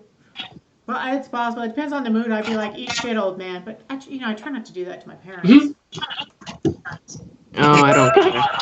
Yeah, but if they're mean to you, oh my gosh, mashed potatoes. I had a friend that had a psychotic break, and the antipsychotics made his hand shake. He hasn't had issues since then. He's overcome a lot, actually, and I'm very proud of him. But he was on the antipsychotics, and it's really weird to see somebody when they go on antipsychotics when you know them before the antipsychotics, even if they frequently act like they're on PCP. Have you ever seen someone on PCP, y'all? PCP people are scary. So when somebody acts like that a little bit when they're not on PCP, they're kind of going through something. But once he's been off antipsychotics for like 25 years, 30 years. He was young, real young. Well, and you know what? Laura, the medications that we have, the antipsychotics that we have nowadays, we know a little bit more about it. For my anxiety, I'm on a very, very low level of Seroquel because what it helps me with is that jittery feeling. And I had been on all different, like we went, my psychiatrist and I went through everything under the sun. And at the end, it was the Seroquel that was able to take that jittery chihuahua feeling that, that I would constantly have. I mean, some of the medications I tried made me incredibly sick. So, we know a lot about pharmacology. Especially if you have a good psychiatrist who knows their stuff, is willing to try different things. Antipsychotics can be very helpful, but not for everybody. And that's the thing with medications. There's no one size fits all. No, and I've tried. Oh, go ahead, Malik. I was gonna say, the Seroquel, that kills your sex drive? It doesn't. I'm on a very, very low dose. So, Okay. It doesn't bother my sex drive. I think it's also, though, I am going to be 39 in June. So women, our sex drive is a little different. So, it gets, it gets bigger as we age. Because I took that. I was gonna say mine has. Yeah, my sex drive is better than when I was 20. I mean, I took that when I was younger, and I couldn't get it up, and that's horrible for me. Like, I would prefer to die. Well, if you're a highly sexual person, then going on a medication that takes your sex drive away is like death. It's like death. Seriously, I've only so I'm not. I used to take that. I used to take that when I was younger, and I was like, no, you're not messing with that one. That's interesting, because I've been on 3 medications. I'm 4. I'm on Xanax is the thing that works for me. It works for panic if I have to activate it with liquor for full panic. But for just like anxiety, a half a Xanax will get me through the day, and if it makes me tired, then I took too much, right? So I try to stick to an extremely low dose. But I took 3 medications. One had no effect. One put me into a place of apathy where I was contemplating suicide like people did with Prozac. The reason people killed themselves on Prozac is all of a sudden, and this is in the this is in the last 5 years, y'all. So I forget what it was. The third one, and I went off and on it 3 times. It would ramp me up. The first time it was slow. I would sleep like a little baby or a little bit high for that first week, you know, when you go on your drugs. And then I slept like a little baby. And then my dreams started getting kind of vivid. And then they got very vivid. And then they went to nightmares. And then they went to night terrors. And then they went to sleep paralysis. And I went off the drugs because I wound up in the hospital with a huge health issue. And then when I went back on them, it cycled up faster, probably in 6 weeks that time. The first time was like 10 weeks, and then it was like 6 weeks. And so I went off them because I had a cold and I wanted to take Mucinex because you can't do all that together so you don't die. So the next time I went on them, I cycled through the whole thing all the way to night terrors in under 3 weeks. And that was, and I was supposed to go on Paxil after that, and that's when I was like, I gotta find something else. So I just have Xanax for I call them rough days, where you're just kind of having really high anxiety, and if I want it to work for panic or phobia, I actually use alcohol with it. And people lecture me all the time, and I was like, I'm fine. I'll be fine. Yep. I can see your face as a therapist. Right. Oh, that's not good. That's not good. The thing is, I cannot support or unsupport that, thanks to the my boards. In other words, right. So, right. So I did it. I started. I experimented with that because getting on a plane with just Xanax. I'm not a treating therapist, so. Yeah, it didn't work. Xanax by itself didn't work. We're talking like 3 milligrams of Xanax didn't work, and I panicked and freaked out and cried for an entire 4 hours. So 3 hours, sorry, to Las Vegas. So the next time I experimented with a small amount of alcohol and a small amount of Xanax, and so I have that down, and that is what works for me. But I wouldn't recommend it on average because it's so fucking dangerous. And I read up on it. I've read on this extensively, and I know it's dangerous. I know why it's dangerous, and I'm like, it should be more dangerous for me. I have bradycardia, so. But there's. Fuck that! I'm getting high. Yeah, but without that little bit of liquor I call it activating the Xanax. So it's not like I'm having a bottle of wine and a bottle of Xanax. We go low on the Xanax. Oh my God. Whoo, I wouldn't be able to find the plane. But sadly, it's what works for me. But because Xanax is so controlled, and because I get this through my GP, because actual psychiatry, I don't think is covered in my insurance. And so to go to a psychiatrist and get all this done properly, I'm like, well, I can't afford that. Because our insurance is shit in this country. And people are afraid of mental health. Yeah, no, I mean, I have to pay out of pocket for my psychiatrist. She's worth every penny. Like, I found the pot of gold as far as psychiatrists go. But, you know, that is that is something that I will put my money towards, because she has become such a vital part of my life and my health. Yep. And psychiatrists are where I've actually heard the most horror stories. Yeah, that could be a video series. Yeah, that's a whole series. It's like the stuff that I know about other professionals. It's just, you know, I like, what is it, Tyrion Lannister, like drinking on things. Right. Oh, yeah. Okay. Mosh Potatoes was saying that they were on Prozac when it was new. I remember that. And with Postcards from the Edge, publicizing it. But I remember Prozac was like this new miracle drug for people with depression. And then all of a sudden, those people with depression were killing themselves.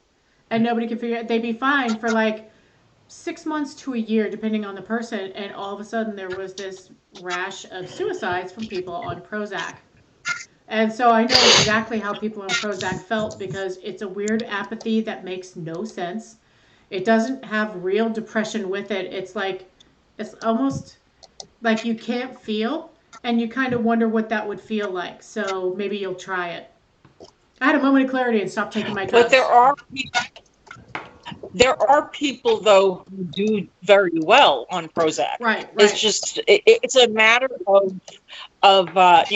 trial and error. Unfortunately, like I can't be on an SNRI or I will vomit, and I almost vomited in a friend's car because of this NRI. And I'm not talking like a little spit up. I'm talking projectile. Oh my God, that's terrible.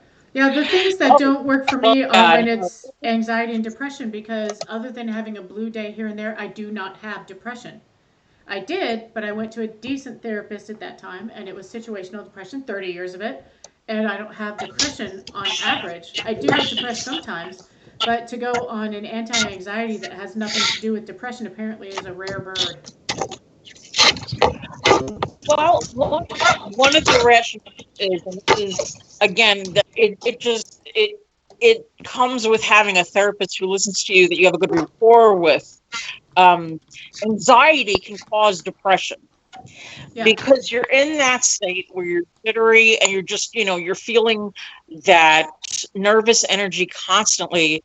You get to that point of, man, when will this end? What if this never ends? This feels terrible. And that's one of the reasons that anxiety is so dangerous, is because it can cause very severe depression as a side effect. Yeah, that's absolutely true.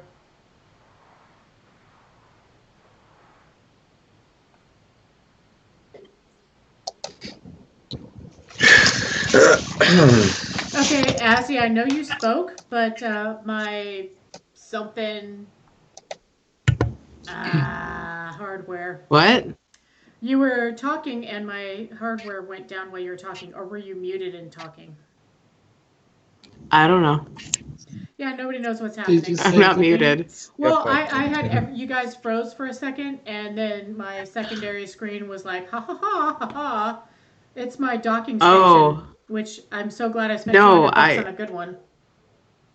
I was just saying that I'm absolutely terrified of medication.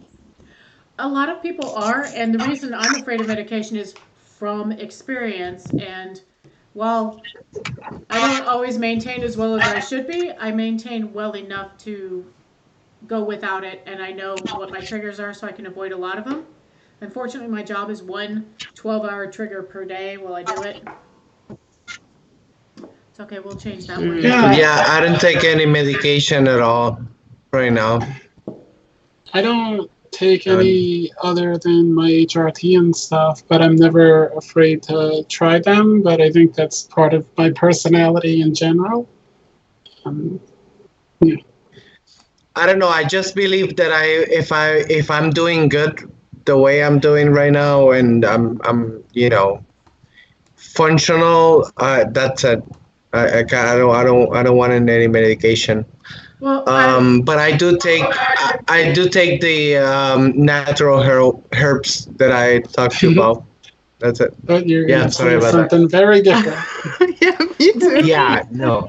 well, No. I went to a good therapist. I have so many. I was just gonna say I have so many like little things that I do as part of self-care. Like I said, like projects, and sometimes too much, and you overcommit and you get overwhelmed, and that's just bad for anxiety too. But like I've been trying to cope with this, and this is just me personally. I've been trying to cope with this for so long that I like try to be mindful of changes in my behavior. Or when people who know me recognize changes in my behavior, I try to be mindful of that, and then use that to at least approach, why am I acting differently? Why is something going on? And sometimes I need a while to process it before I can talk about it, because I didn't realize that something was going on. And so I rely on the people in my life to tell me to self-reflect, and then that personally helps me, right? As opposed to me seeking out medication, because I guess in my mind, I know that medication is very good for some people, but I don't want to, treat, the symptoms. I want to figure out what's causing it and behind that. Yeah. And for some people, it's a chemical imbalance. I don't know if it's a chemical imbalance with me. I have no fucking clue. But I just prefer to process it differently. Do you think that the medication could actually get you to a place where your mind can work more clearly and help you process it until you can get off the medication? I don't know, because I'm also really afraid of taking something that'll alter my brain chemistry. And I think a big part of that is because when I was a kid, I was in and out of the hospital so much on so many different medications and pills and things, and I don't want that. I can totally relate with that. Yes. Right. Well, I actually went on one. Go ahead, licensed professional first.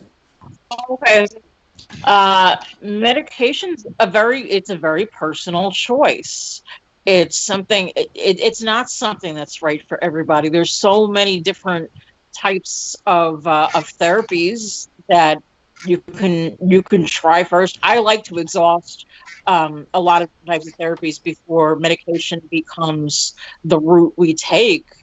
But, for some people, it does work. And that's why, I am a big advocate of the consumer doing their research before they go to therapy. It's like that therapist, you're interviewing them. They work for you. And that's one of the big things that I tell my clients is you have hired me to help you. It's not about ego. It's about me, doing the work that you need me to do to help you get to where you want to be. That's the way it should be. Right. Yeah, I have found some coping. So when y'all met me in Florida, I was in the middle of that therapy process. So you met me when I was sad all the time. I'm only laughing about it because I'm like, I didn't even think about that. Yeah, I finished up my therapy about end of October. I went for like 7 weeks or something like that. It worked out for me. It was extremely helpful. But I think if you can do therapy and a multi-prong approach, to use like a football term, which is disgusting. So sorry for that. Oh, I thought we were back to forks. I thought you were back to forks. Yeah. No, but doing different kind of stuff.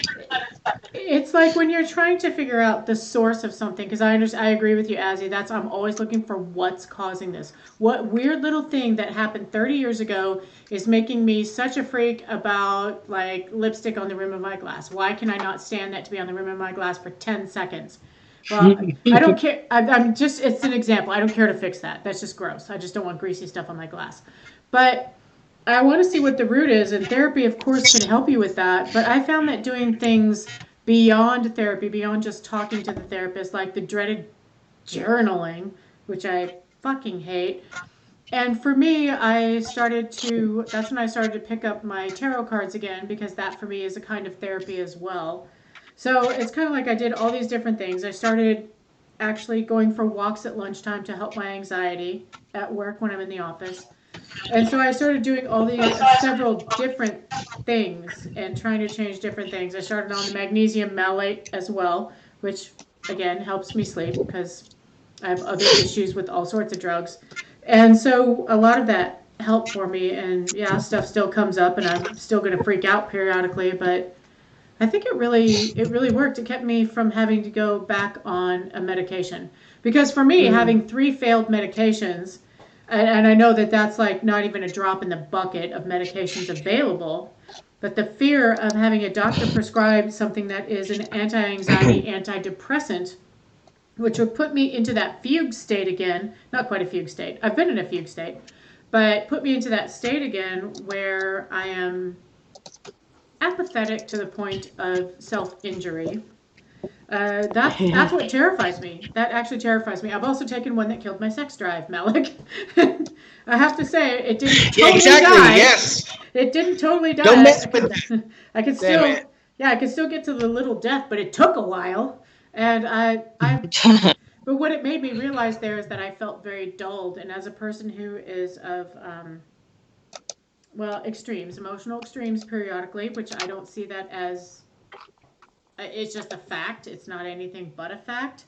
So I actually have learned to cope with that, and I enjoy some of that. Some of it I don't, but I have better coping mechanisms now.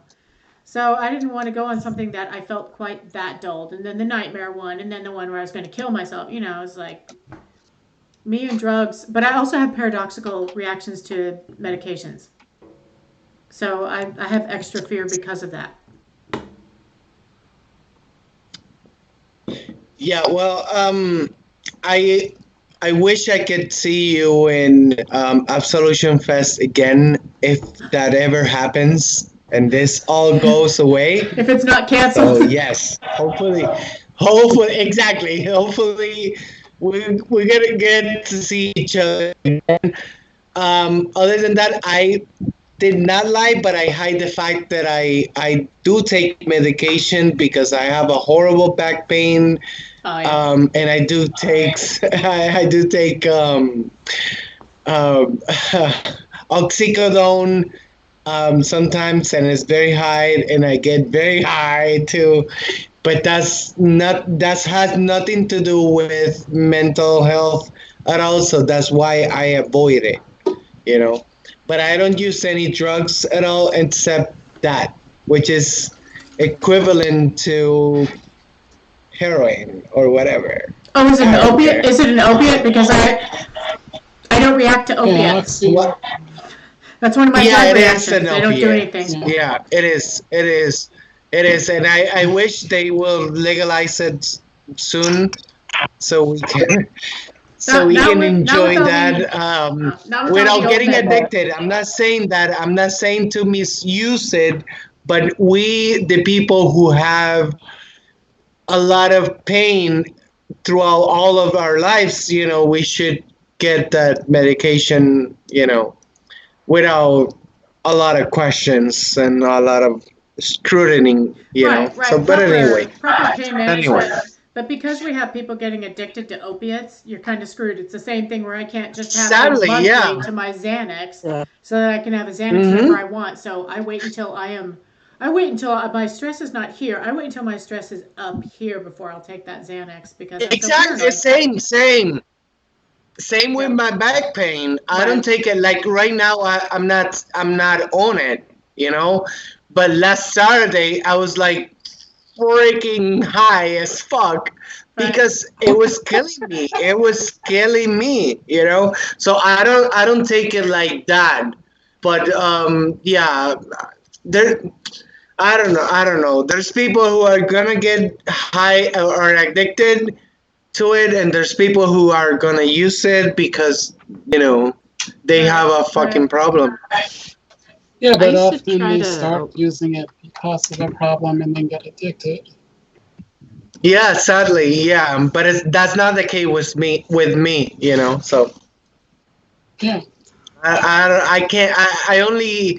I can only speak about me, my situation.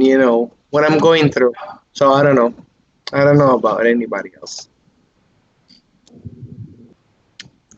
I had to self-medicate at one point with weed, and that didn't help. It didn't. Oh, Because yeah, I heard I would weed just is be a high. panacea for some people, where weed is like I anything for can't. anxiety. Mm-hmm. It gets It me does sick. nothing. It does nothing for me. Like, it just makes me high for a while, then I'm just high and depressed. Yeah. Oh no, I mean, that sounds like an that's a improvement, bad. though. High and depressed is bad. And for me, it gets me sick. I'm sorry. Right. For me, it gets me sick. I will throw up, and I'm like, That's oh how my I god, feel I on can't. painkillers. Painkillers make me so nauseous, I will vomit. Well, some just don't What? work for me. No. Yes, certain ones will make me do the same. So No I'm really looking. painkillers. So I'm really looking forward to when I have to go to the dentist and have some teeth removed Oh, because God. I got to get my wisdom teeth pulled out, and they're gonna Oh, give me I'm going on painkillers, and I'm just Wednesday. gonna be like, Yeah, Malik, yeah, here you are. Toradol gave me burning stomach pukies. Toradol was bad. But tramadol and too much booze will make you sick too. So I learned that lesson. So, not medicating though. I know that a big thing that has helped me recently is finding people in my life who I actually trust, and that goes back to PTSD because like I have been hurt by a lot of really awful people in my life. Yeah. So having people now who I trust, and even though I'm still like really afraid to be like vulnerable to people, having people I can be completely honest with about how I'm feeling has been strange. Hi, Malik. Well, it's unusual. I just think Who are you talking about? I'm talking about you, Malik. duh. Aw. Everybody knows. But having people I that didn't you can know. trust on that level I is thought it not. was me. Yeah, I don't think it's that common. Well, they were talking about you as well, I'm sure. And I'm not being condescending. I actually mean that. But having people that you can talk to about your feelings and really just talk to them about your feelings without fear is rare. I think it's rare for everybody, not just us. It is. And to talk to someone about like this is like really fucked up shit that happened in my past that informs now, and to have the response be kind and caring and not rejection. Not I got over it, so It's can you? it's a really rare and special thing, and Malik, I do really appreciate you helping me with that. Shut up! All the time, because it's been so important, and I've been able to like connect with people more and more because of it. Like I really appreciate you. Thank you. Same. Shut up! You're gonna make me cry. I'm sorry, I'm almost crying here, and I can't because I'm wearing makeup. Oh, You can. It might just make your makeup look really interesting. oh, But yeah, oh no! I agree. No. Being honest on the least, especially if you're Oh shit! if you have issues and we'll call it an abusive past, to share that with people who, a lot of people, even if they're sympathetic to it, they just want to feel sorry for you. And then they just want to feel like they're helping you. They don't necessarily want to just listen empathetically and let you say. But I what you love want to say. them. I can't. Yeah, but you have empathy. I love them. I just can't. There's a difference with sympathy and empathy. Sympathy, I don't know, a lot of people can't listen to all the issues that you have without, number one, trying to fix you, and number two, they can't take their own ego out of it. Yes. You have Yes, and that's the problem with a lot of therapists. Yeah. Sadly, and you're right. Yeah, because when you're listening to someone, you're just listening to them tell their story, and listening to someone's story sometimes is just as hard as telling the story, because it's really hard to not try to make someone feel better or soothe them at inappropriate times. To just listen and let them get through it and just kind of, what is it, the sympathetic grunt? Oh, so they know you're listening, but you're not commenting. But Dea and Michelle, me being able to talk to you guys in a really open way is definitely because of Malik. Aww. Oh, that's awesome. Shut up! You're gonna make them cry, man. No. That's cool. Crying, it just feeds into the chaos of this, I don't even know what we call it, subculture shock, talk radio, talk YouTube, whatever. It is actually a shock. Subculture shock. Well, I mean, it's supposed to be kind of chaos. It's just supposed to be a conversation, and what happens, and sometimes people talk about real feelings, and that's pretty cool that you can do that on this live stream. And sometimes we cry. Yeah, that's fine. I mean, I do that often. I'm holding out. No, I don't want to cry. Well, it's No. It's okay. I Yeah. think I already like wrecked my makeup It's trying not to cry. So. It's not wrecked yet. You have but not can- wrecked your makeup. You can do it. I believe in you. Yeah, crying in front of wanna other cry. people is it's one of those misnomers that people see it as weakness, so we fight it. And the more you fight it, the more you cry, which sucks. But it's not weakness. I also just cry the more I cry. So It's cleansing. It doesn't have to be. Yeah, Dea, I'm like you. I'm like a fountain. So if I start Yeah. seeing tears, I'm going to cry with you. Then we'll all cry. It'd be great. I mean, I'll often Empathy is be the one to something start. that empathy is something that's very strongly rooted in just being human. Why you have when you go to the where the babies are, the maternity ward, where the babies are in the hospital, and one baby starts crying, the other babies will start crying. Empathy is a part of the human condition. Mhm. We have to normalize it. But I don't cry when I see babies. No, babies are gross. Very But much. Yeah, It's not but about- Very if much. I see, that's Is funny it, because is if it I like see little when kids someone cry, yawns? yeah, you yawn. Exactly, it's exactly like that. Yawn in front of your dog. Oh right yeah, now. it's exactly like that. Yeah. But if I see That's somebody empathy. cry, I cry. If you cry, I cry. So nobody, like, I had a friend who said this. Nobody cries alone when I'm in the room, and I was like, oh, I'm just like that. Nobody cries alone with me, and I don't. It bothers me when people feel bad because I start crying. Because I'm like, no, man, I'm just crying because you're crying. I'm cool with it. I am fine with this. But they're like, I'm so sorry, and I was like, why? Why? It's just kind of it's cleansing. A lot of times tears are cleansing, and especially if you're processing something incredibly fucking painful. Like when you're working on issues and you're going to a therapist, on the side of the person going to the therapist, you're going to hit some ugly shit. And you're going to be like, "Why do I blah blah blah?" And one day you're going to figure it out. And when you figure that out, I don't know how long your sadness will be, or your anger, or if you start with like anger and it dissolves into sadness. Because, like I said, I just went through a lot of this in October, and seriously, a lot of it, I got to some really very early childhood shit that was very upsetting. But it's like you get angry and then you cry and then you have to process through that sadness. So if you're trying to not let those tears out, how are you going to process in a healthy way? What are you going to do that's a healthy way if you're not going to allow yourself to cry? And so We're gonna talk in private. right. I mean, that's what I'm just saying. I'm not saying cry in public because it's cool for the rest of us. That's not my point. My point is to sometimes those tears are very cleansing and they help you process through something because it almost feels like, oh my God, I'm going to cry while I'm fucking talking about this. Because it almost feels like the old hurts, the emotions, the anxiety that's involved, the stress and all that stuff is kind of coming out through your tears. And sometimes when it's bad, when you've hit something bad, the crying can last for days. And you can barely keep your shit together for days. And I say days, I'm talking like 5-7 days.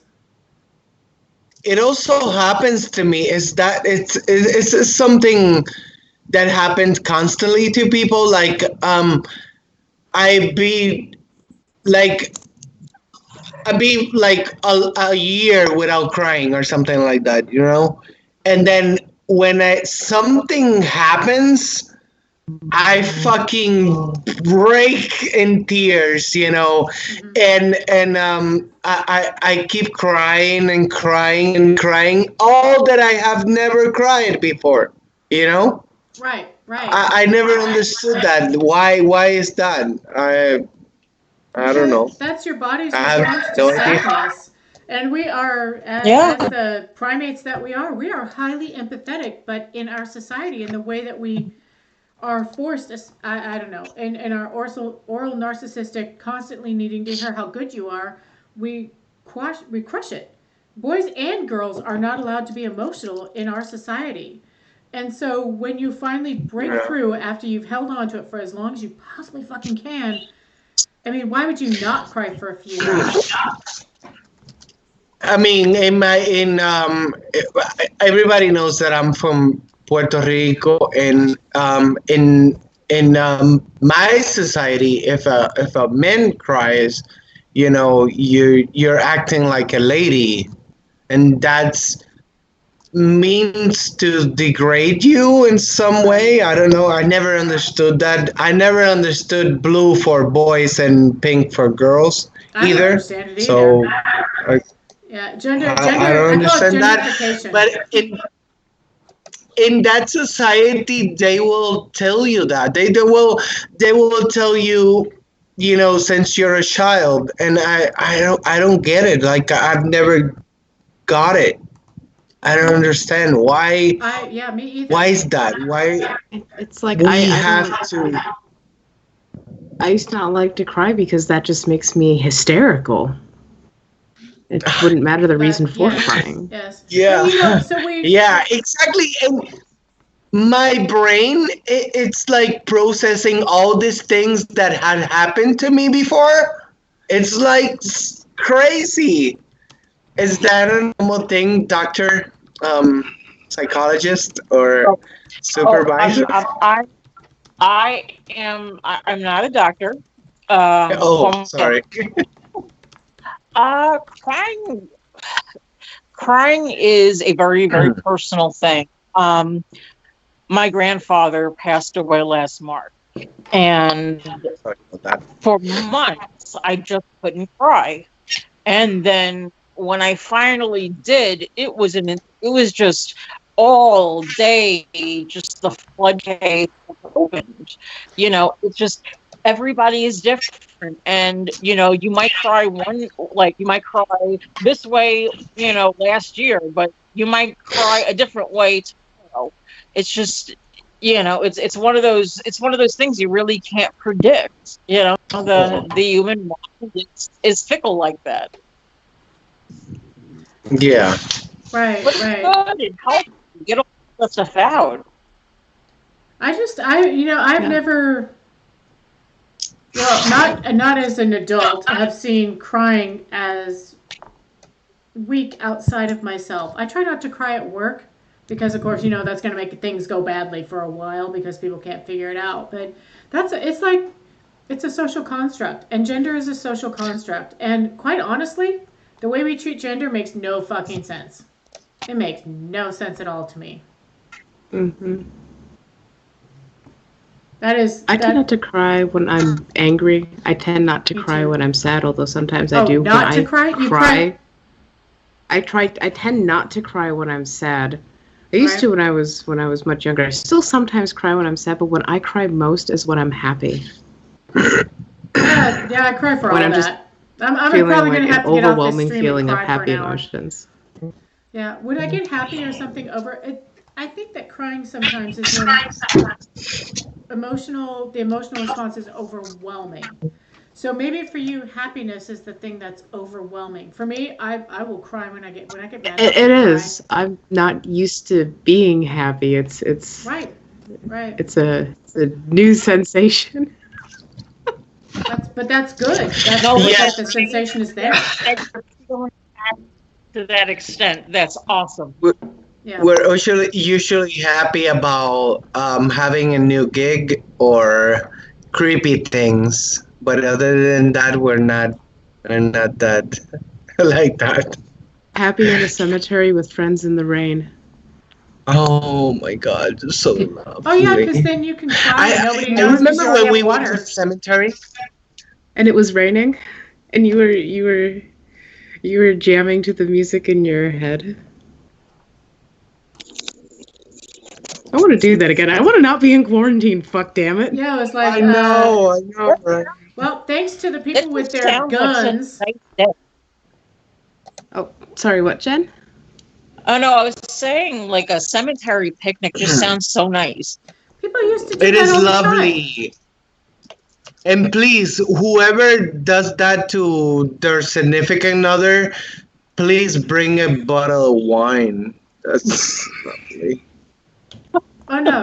Hang on. Cemeteries are peaceful. I think it's a nice place to go. And honestly, if you cry there, people are like, "Oh, they're sad because somebody died," and it's like, well, maybe they're just crying because they're crying.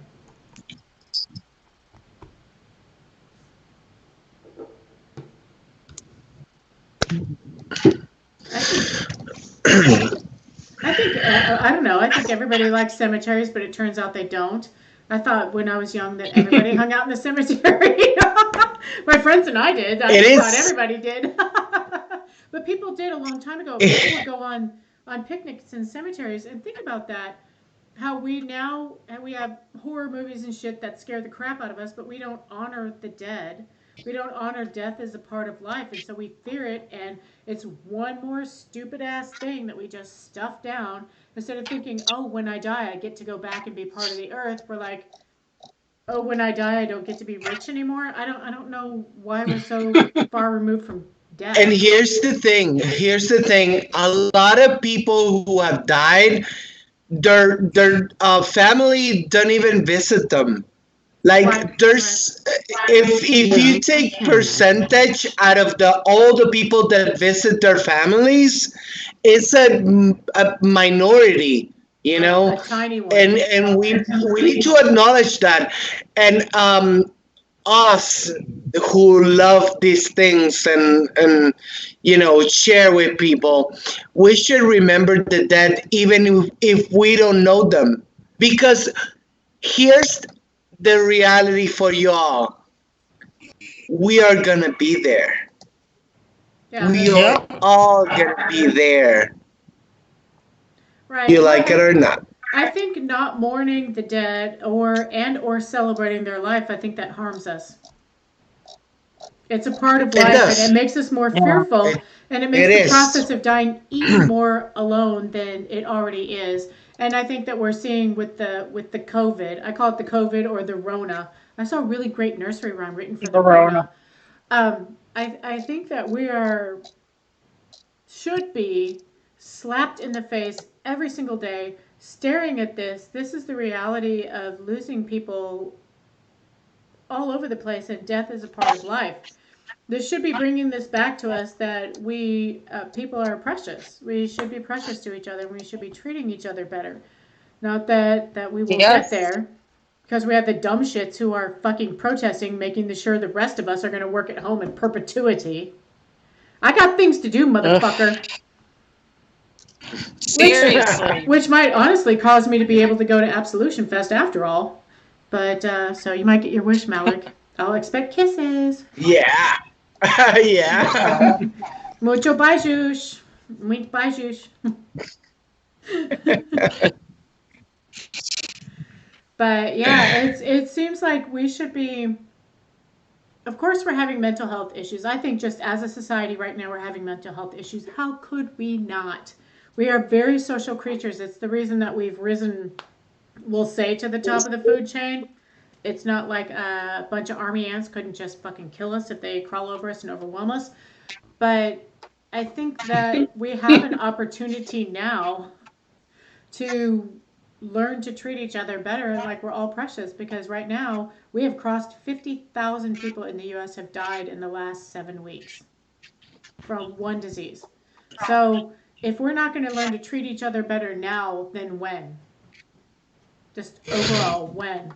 So we need. I think we need to be working on that and honoring each other and our mental health, our literal mental health. I think is part of that. Yeah, we got to be. You have to be the good that you want to see in the world. Yes, Gandhi. Very, very important. Yep. I agree. Absolutely. I agree. And we have an opportunity to make things better now. Yes, absolutely. I would love to have you guys come to my office one night and maybe do the live stream there, and I can show you guys. I can show you guys the play therapy room and all the stuff that is in the office. Oh my God, there's a play therapy room. Only Two the of three us of us could. can make it. Well, 3 of us if Malik wants to drive that far. Michelle Yeah. couldn't make it. She And lives in Michelle is I'd have gonna to be fly like in. so far away. Exactly. Absolution Fest. I can do that. Well, hopefully if we can have the Absolution Fest, we can all meet, you know, and we can do something. Yeah, it'd be nice to Actually, meet Malik. excited. But we don't know because there's nothing. Yeah. There's no vaccine, We have no. nothing at all. Right now, we have no constancy except isolation. We don't know what's going to happen in the future. We don't know what's going to start running out. We don't know who's going to survive this. That's what I said. We have the best shot at really, truly treating each other better. We're seeing with no uncertain terms that everybody's health matters to all of us, no matter what your income level is. Somebody who doesn't have the money to go to a doctor in, oh my God, we're not even the best healthcare. We're just the most fucking expensive healthcare in the world. That person's health matters. It's always mattered to me. And people are like, well, you going to pay extra taxes? I'm like, yeah. But we haven't. Human being. Right, that person deserves health care. They deserve to not die because they're fucking poor. I just don't think that. What is going on, Azzy? You having an issue? No. Are you lying? Are you wanting to smoke? I'm trying not to cry. Oh, okay. Again? Oh my goodness. Well, I personally am fine with you crying. You gotta cry. Okay. I don't want to cry. Feelings are big, scary things, but they're good for us. They are. They're important. They are. Well, I'll be happy to get on a private chat with you, not tonight because I gotta go to bed after this. But I'll be happy to get. I'll cry. You say and do whatever you want, and I'll just sit there and cry, so you feel better crying. Oh.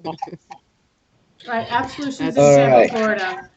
And it was quite a treat last year to go to Absolution. It felt really good to go somewhere, and I mean, because I'm hanging out with some people I'd already met. I was lucky with that.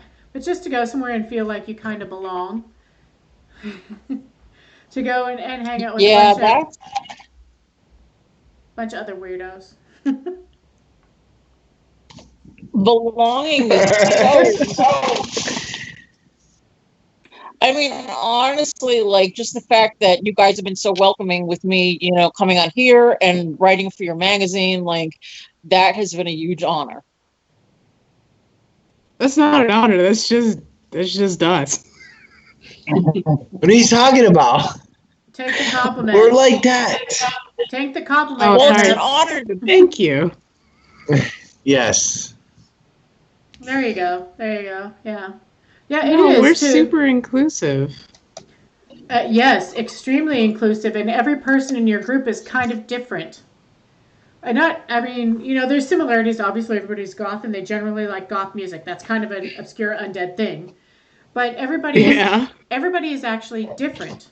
Everybody is very different from each other. Some have that more punk feel, some have the more death rock feel, some have that more kawaii feel, some have that more just being themselves feel. It's everybody being themselves, but being together. And that's exactly what we want. Quite honestly, it's a very small microcosm of a utopian society of acceptance.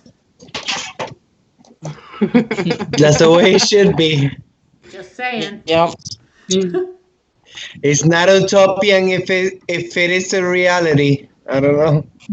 Right. And I wish it would. I wish it would be it's not always the reality. Even in goth groups, people don't feel accepted. Like I said, I would go to the goth nights in Denton, and people there were really nice, and there was a lot of different shit going on, y'all. There's like a lot of people look different. They would dress up more than if I go to Dallas. You'll see more extreme dress up if they would open a goth night again in Denton. It's really awesome because 2 universities, one with a huge art school, so you have a lot of creativity. But you can feel the waves of anxiety coming off of people. But the second you speak to them, they're perfectly kind. It just took me a while to talk to them. That's awesome. Right. I had to go for a while, for like 6 months. But yeah, it took me a while, but they were really cool. Better than a larger club, I think, because of course it's small and intimate, and there were like 30 to 50 people there every week. But it was also weekly and unfortunately closed. Wait, what is that comment from Glass Winged Angel? I thought people would say you're not extreme enough. Oh, is that what is that in reference to? What people who say that are. What does that mean? No, they're having a hell of a conversation in the chat. I'm like, I need to watch this again so I can watch the chat. Okay, we should wrap it up like around 10:30. So can people ask questions? Well, and if people, like I was mentioning before, if people want to ask me further questions, we can even, make it part of the Obscura magazine advice column. It's a health column. That would be great. send them to my Facebook page so they can ask Lady Lagomorpha her questions. I don't even can have lay you my on healing Facebook. hands on them. Well, okay, so y'all mashed And to potatoes. people asking what the Go I was just gonna say to people asking what the magazine is. Like- Oh, last yeah. year, My looks. at the end of last year, we started a magazine. It's supposed to be an actual zine, like in print, but the Rona, called Unobscured, and we're running it quarterly. We are getting ready to release our second one. We want to, have it be a regular thing that kind of captures where we're at music-wise, culturally-wise, how we feel about each other and what's going on in the world, sort of thing, like a time capsule. Right. I like it. I'm just glad to see something in the American scene that has a cohesive look. Like a bunch of people coming together, and I know y'all are starting to get people who are off-site. You've got people all over the world who contribute. Not that I contribute much. Weekly live stream, hello, but yeah. And all different media, because I think these days it takes like a lot. Just being on one type of media, I don't think quite cuts it. That's also boring. And Mosh Pit, we're on Bandcamp. Just obscureundead.bandcamp.com. That's where we sell our zine through. That's right. Are you individually on Bandcamp too? What? As DJ Azzy? Yeah. Wait, it's just Azzy. Well, you have an Azzy Bandcamp? Do you have anything on there that we can all listen to? Oh, no, not like that. I mean, I have a profile. Yeah. There is none of my music up on Bandcamp. It is rare that I go to buy something new that you're not already in there. Usually, you and Malik are in almost everything I buy. I bought something today, and I'm like, first! I beat the Obscura Undead people to this one, and you may not buy it, so All right, I'm gonna stalker you. I think I've stalked both your profiles. I go and check stuff because every once in a while I get all this new music into my Bandcamp, and then I don't know what to do. And right now I need comfort more than I need anything else. I assume like other people, and new music is not always comfort. So I've hit some Drab Majesty lately. Dot in the Sky is my song. Y'all. Sometimes I don't have on my Bandcamp whatever I have here. Right, so same. It's really hard to get new music on my Bandcamp because I already have the music or whatever. So or I get it through some other like Azzy. They would just give it to me or something like that. So but if I really like something and I want to help the band, I will buy everything from them. Like I don't care. I don't care if it's like 10 years ago. I buy it. Good is good. I have I have some bands like that, and I've done that. I buy a shitload of music on Bandcamp, y'all. And I went, and the sad thing is I went and bought, because I have this giveaway that's kind of stilted because I don't want to go to the post office until I have to. That's like a germ factory. I want to survive. Anyway, I have conditions, y'all. So I keep buying bits and pieces to go in this giveaway, which I will not be able to afford to ship after a while. And so I bought a CD and a vinyl from a band. I bought the vinyl for me, the CD to give away, because the giveaway already has 3 or 4 vinyls in it. They signed the goddamn CD to my name. And I'm like, well, now I have to keep it because now it's a fucking keepsake. Y'all, people just being kind when you don't expect it. What are you supposed to do? I'm just I know, right? I'm just gonna go lick that CD and appreciate it because somebody was kind without being asked for it. Be right back. It was just a nice thing to do. Just lick it and say, I can't ship it. It has the Rona. It has the. But yeah, I've noticed some things with bands when you're shot. It's like everything, y'all. It is so pervasive right now, and I wish that people would think of each other in this manner going forward. Like, There's another person at the end of the line. There's another person on the end of that email. There's another person on the end of that chat or whatever, because that is how people are treating me. When I get stuff from bands, I'm getting more stickers, more signed stuff. I've gotten emails saying thank you, like not just the form emails, but actual emails saying, hey, thanks for buying this, blah, blah, blah, blah, blah, blah, blah. And I'm like, wait, what's happening here? There are some people, what is that band that did Black Cherry? This Cold Night. This Cold Night already had that.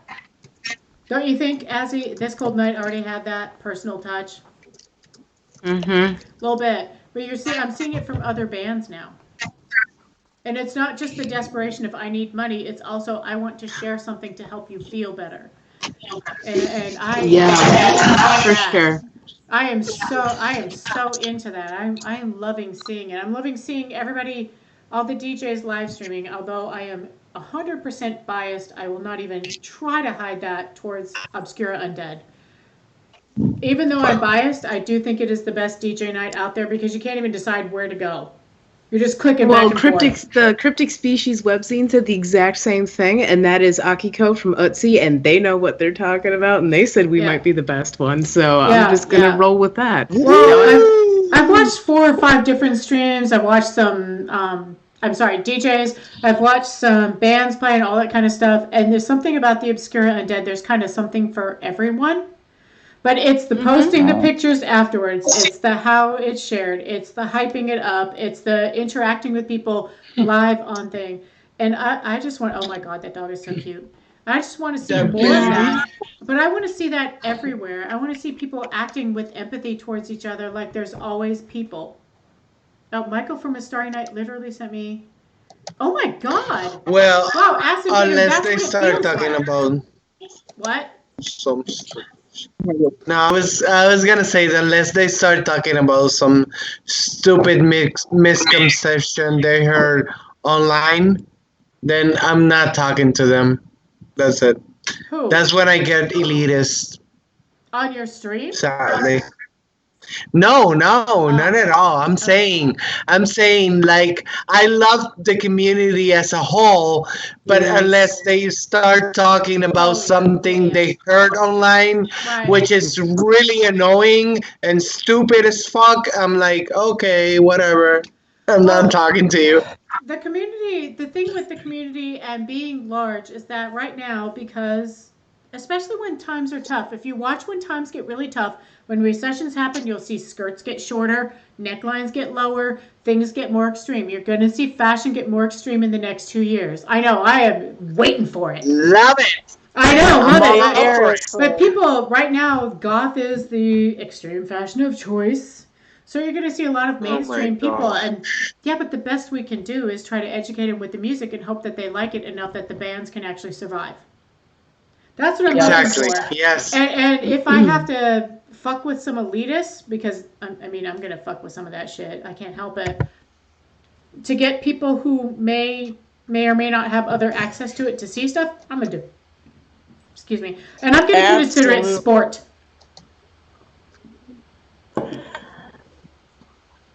What were you going to say? Another good topic. Elitism is another good topic. Mm. Yeah, that's definitely one that we should touch on in the near future, because I think that's one of the things that scares people away from the subculture. Like misconception? The elitism, people being afraid that if they don't wear certain labels, they're not goth enough, or if they don't look fear of elitism too. But we did that last time, I believe. We did that already. We touched on elitism and we talked about is elitism and gatekeeping are these good things, and gatekeeping we decided was elitism, not so much. And sometimes it is. Sometimes it is. What, it's very circumstantial. If you don't like it, then leave. That's it. That's how it is. But the problem with what we should accept everybody. That's should where we accept should. everybody is different, but if someone's being a fucking asshole, they don't get to stay. You don't get to come into Exactly. our accepting society that we have worked hard to create. And I can't say all goth scenes are like that. Denton goth scene was like that. But we work hard to be Thank accepting. We're like, you are fucking weird to Yes. me, but I love that you're weird. I love that you're different than me. I fucking love people who are different than me. And I'm going to fight for you to be different Same, from me. same. But if some fucking Nazi comes in or some dipshit, I don't know, truck driving coal roller, if y'all don't know what a coal roller is, they have exhaust pipes made to make extra exhaust, extra pollution, and they think they're cool. They're ignorant. That's ignorant. That's American Southern for ignorant. But if it's somebody like that, no, fuck that. No, you don't get to be here. We have, Same. and they're going to be like, well, you're a fucking elitist because you don't accept us. I was like, no. You're coming in. You don't accept us before you get here. And you're trying to force us Exactly. to our own rules to accept you because you are fucking gaslighting us, you shitbag. No. Yeah, there's Those motherfuckers Preach. should get kicked out. these two assholes. I'm going to protect the fringes Yes. of society. I'm going to protect And the that's- people who have a hard time protecting themselves. Fuck it. I've been drinking. That's the only time you're gonna hear us being actually in favor of gatekeeping or elitism or whatever. Is that people who are gonna hate us or try to destroy our community? Yes, we're gonna keep them out. Right. That's Because there's no point in calling yourself a subculture or creating a subculture if there are no rules to Correct. define that subculture. And if one of those rules that Exactly. we are working hard to create is an acceptance, there are these things. You gotta like goth music. You gotta support the subculture, and then it kind of filters down from there what all of us expect. You know, we all know that old Michelle Correct. here is more liberal than average with what counts as goth, but I am not going to put up with somebody inside of my community being hurt because they are who they are. I will not allow somebody to fuck with them because of their chosen gender. I don't care. Gender is a social construct. You choose that. You change it every day. I don't give a shit. I don't care if it's their sexuality. I am not going to put up with that shit. If it is a mental condition, I am not going to put up with that shit. If they're good natured, Thank you. if they're good naturedly making fun of you because they're part of us, that's one thing. But I am not going to let somebody treat people that have accepted me, and this is my current wave of goth, because in the 80s we all know that everybody treated Michelle like shit. Yes, I get third person. I understand what I'm doing. But I am just, I can't. It's not conscionable to me to allow the people that I care about to be treated like crap. It's just, no. No.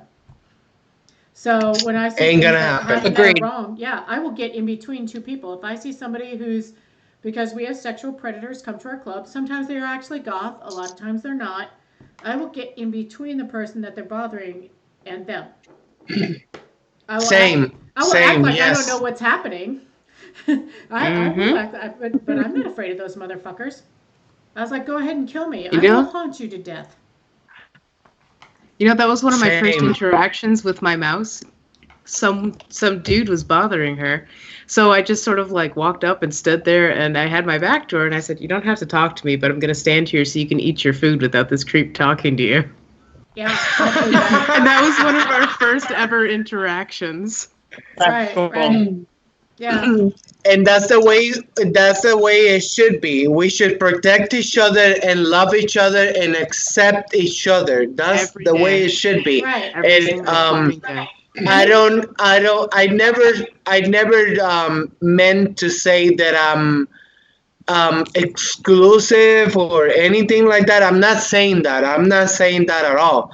I'm saying that we are gonna kicked out some people that are not actually in the subculture because they love it. They as much as we do. I don't Right. care if someone That's loves it. it. If they're still predatory, they can still fuck off. Right. Oh, right. for sure, Yeah, for sure. right. If We they are not love it your or not, fetish. yeah. We are not your fucking fetish, and you need to step off Gotta and get get out. into that one. Right? Yeah. 'Cause Really? I've been felt up by goths and goth clubs. That's happened to me. In the not Yeah. too distant past, y'all, Yeah. within the last 12 months, that's happened to me, and I'm like, are you fucking kidding me? I'm a 100-year-old short round. Get off. You'd think there'd be some security. But yeah, because, middle-aged women, we have a tendency towards fearlessness. We've already been through a lot of shit. And I'm just not going to take any more shit. We're back on our normal topic. We always seem to get here. And it's great. Topic? We're consistent. I love it, but it's 10:30. I know. Okay, so for you guys, it's we should wrap it up for me because I have to work tomorrow. Lies. But is there any question concerning mental health? Yeah. Does anyone have any last questions?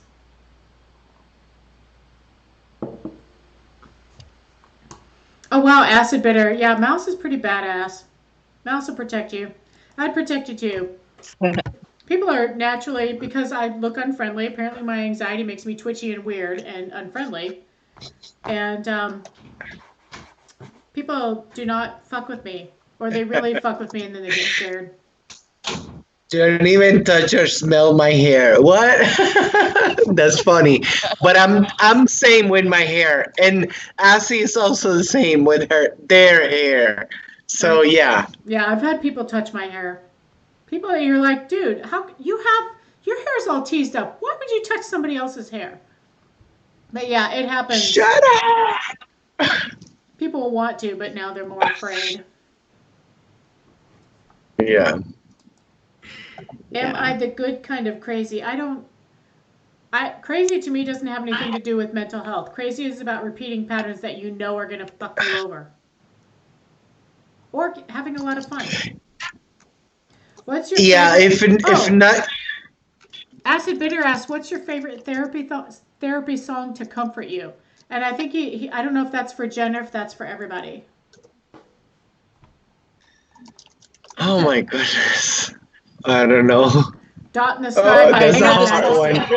Absolutely. That's a hard one. I have a lot of songs. And I have a lot of songs. By Cocteau Twins. So for me, it's Dot in the Sky, Drab Majesty, and Fluffy Tufts by Cocteau Twins. And Recently, I listened to Bob Seger as a comfort. I listened to David Bowie's jazz album, like Reality, as a comfort. Oh, I like Hunky Dory. Also, Rumors by Fleetwood Mac is my work. When I'm at work, when I need comfort at work, it will calm me right down.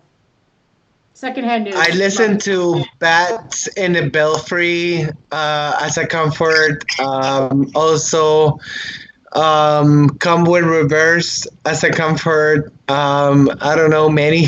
I don't know. Also, a lot of punk music because I love punk. Well, I also like, it depends on how I'm freaking out, but I also like glam rock a lot. So there's, I forget the one with the woman on the front, Roxy Music with the woman on the front, or Electric Warrior. I know it's cheesy, but I fucking love that album. That's T-Rex. Who is that? There's a lot of glam rock who has from women in the cover. There's a lot. Roxy Music. That's I said Roxy like Music. Motley Crue. The woman reclining on Roxy Music. I forget what that one's called. I cannot recall. I don't know. Yeah, but Electric Warrior, because I love Bang a Gong. I'm so cheesy.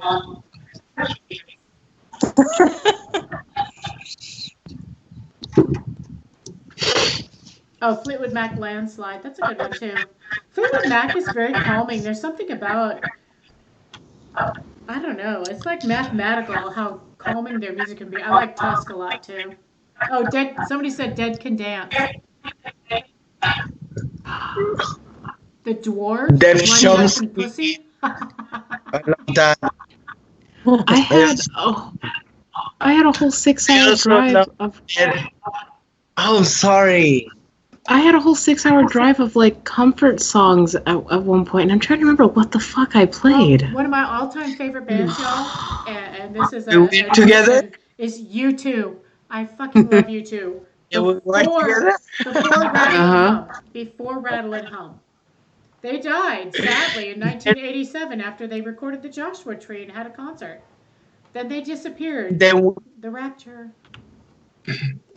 Then I believe we play a lot of death rock. A lot of death rock. Yeah. Erasure might feel good band. Like from the 80s to nowadays. From the 80s to next year. Like Oh, yes, Jen, yes. Jen, what is your We had therapy a song music? for every year. That was insane. Jen, he's asking specifically, what is your therapy music? The song that helped me when I was recovering from a very abusive relationship. I used to power walk to Arena by V&V Nation.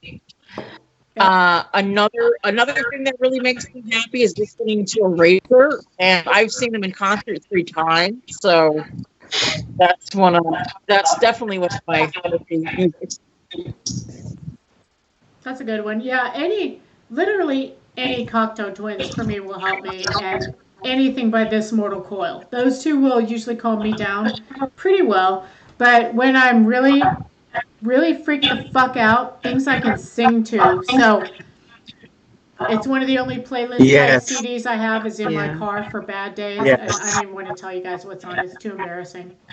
We'll just go West End For Girls me, by that the would Pet be Shop Boys is on there, which is a good song. See, for me, Video that's Alan games have- Parsons' project. Like, the Alan Parsons project is I could see that.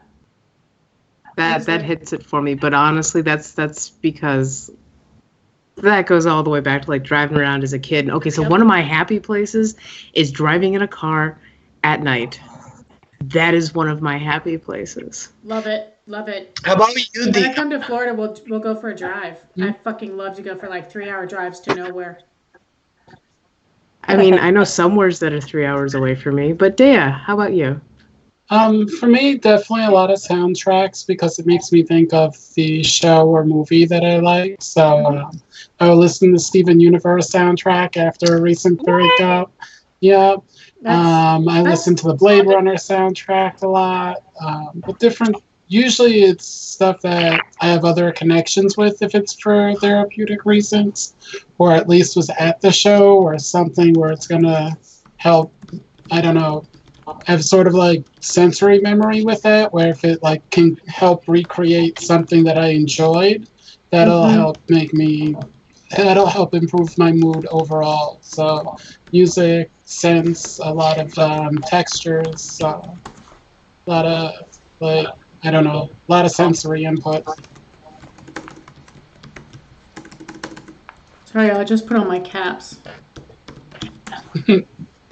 Oh my god, I misspelled tarantula twice.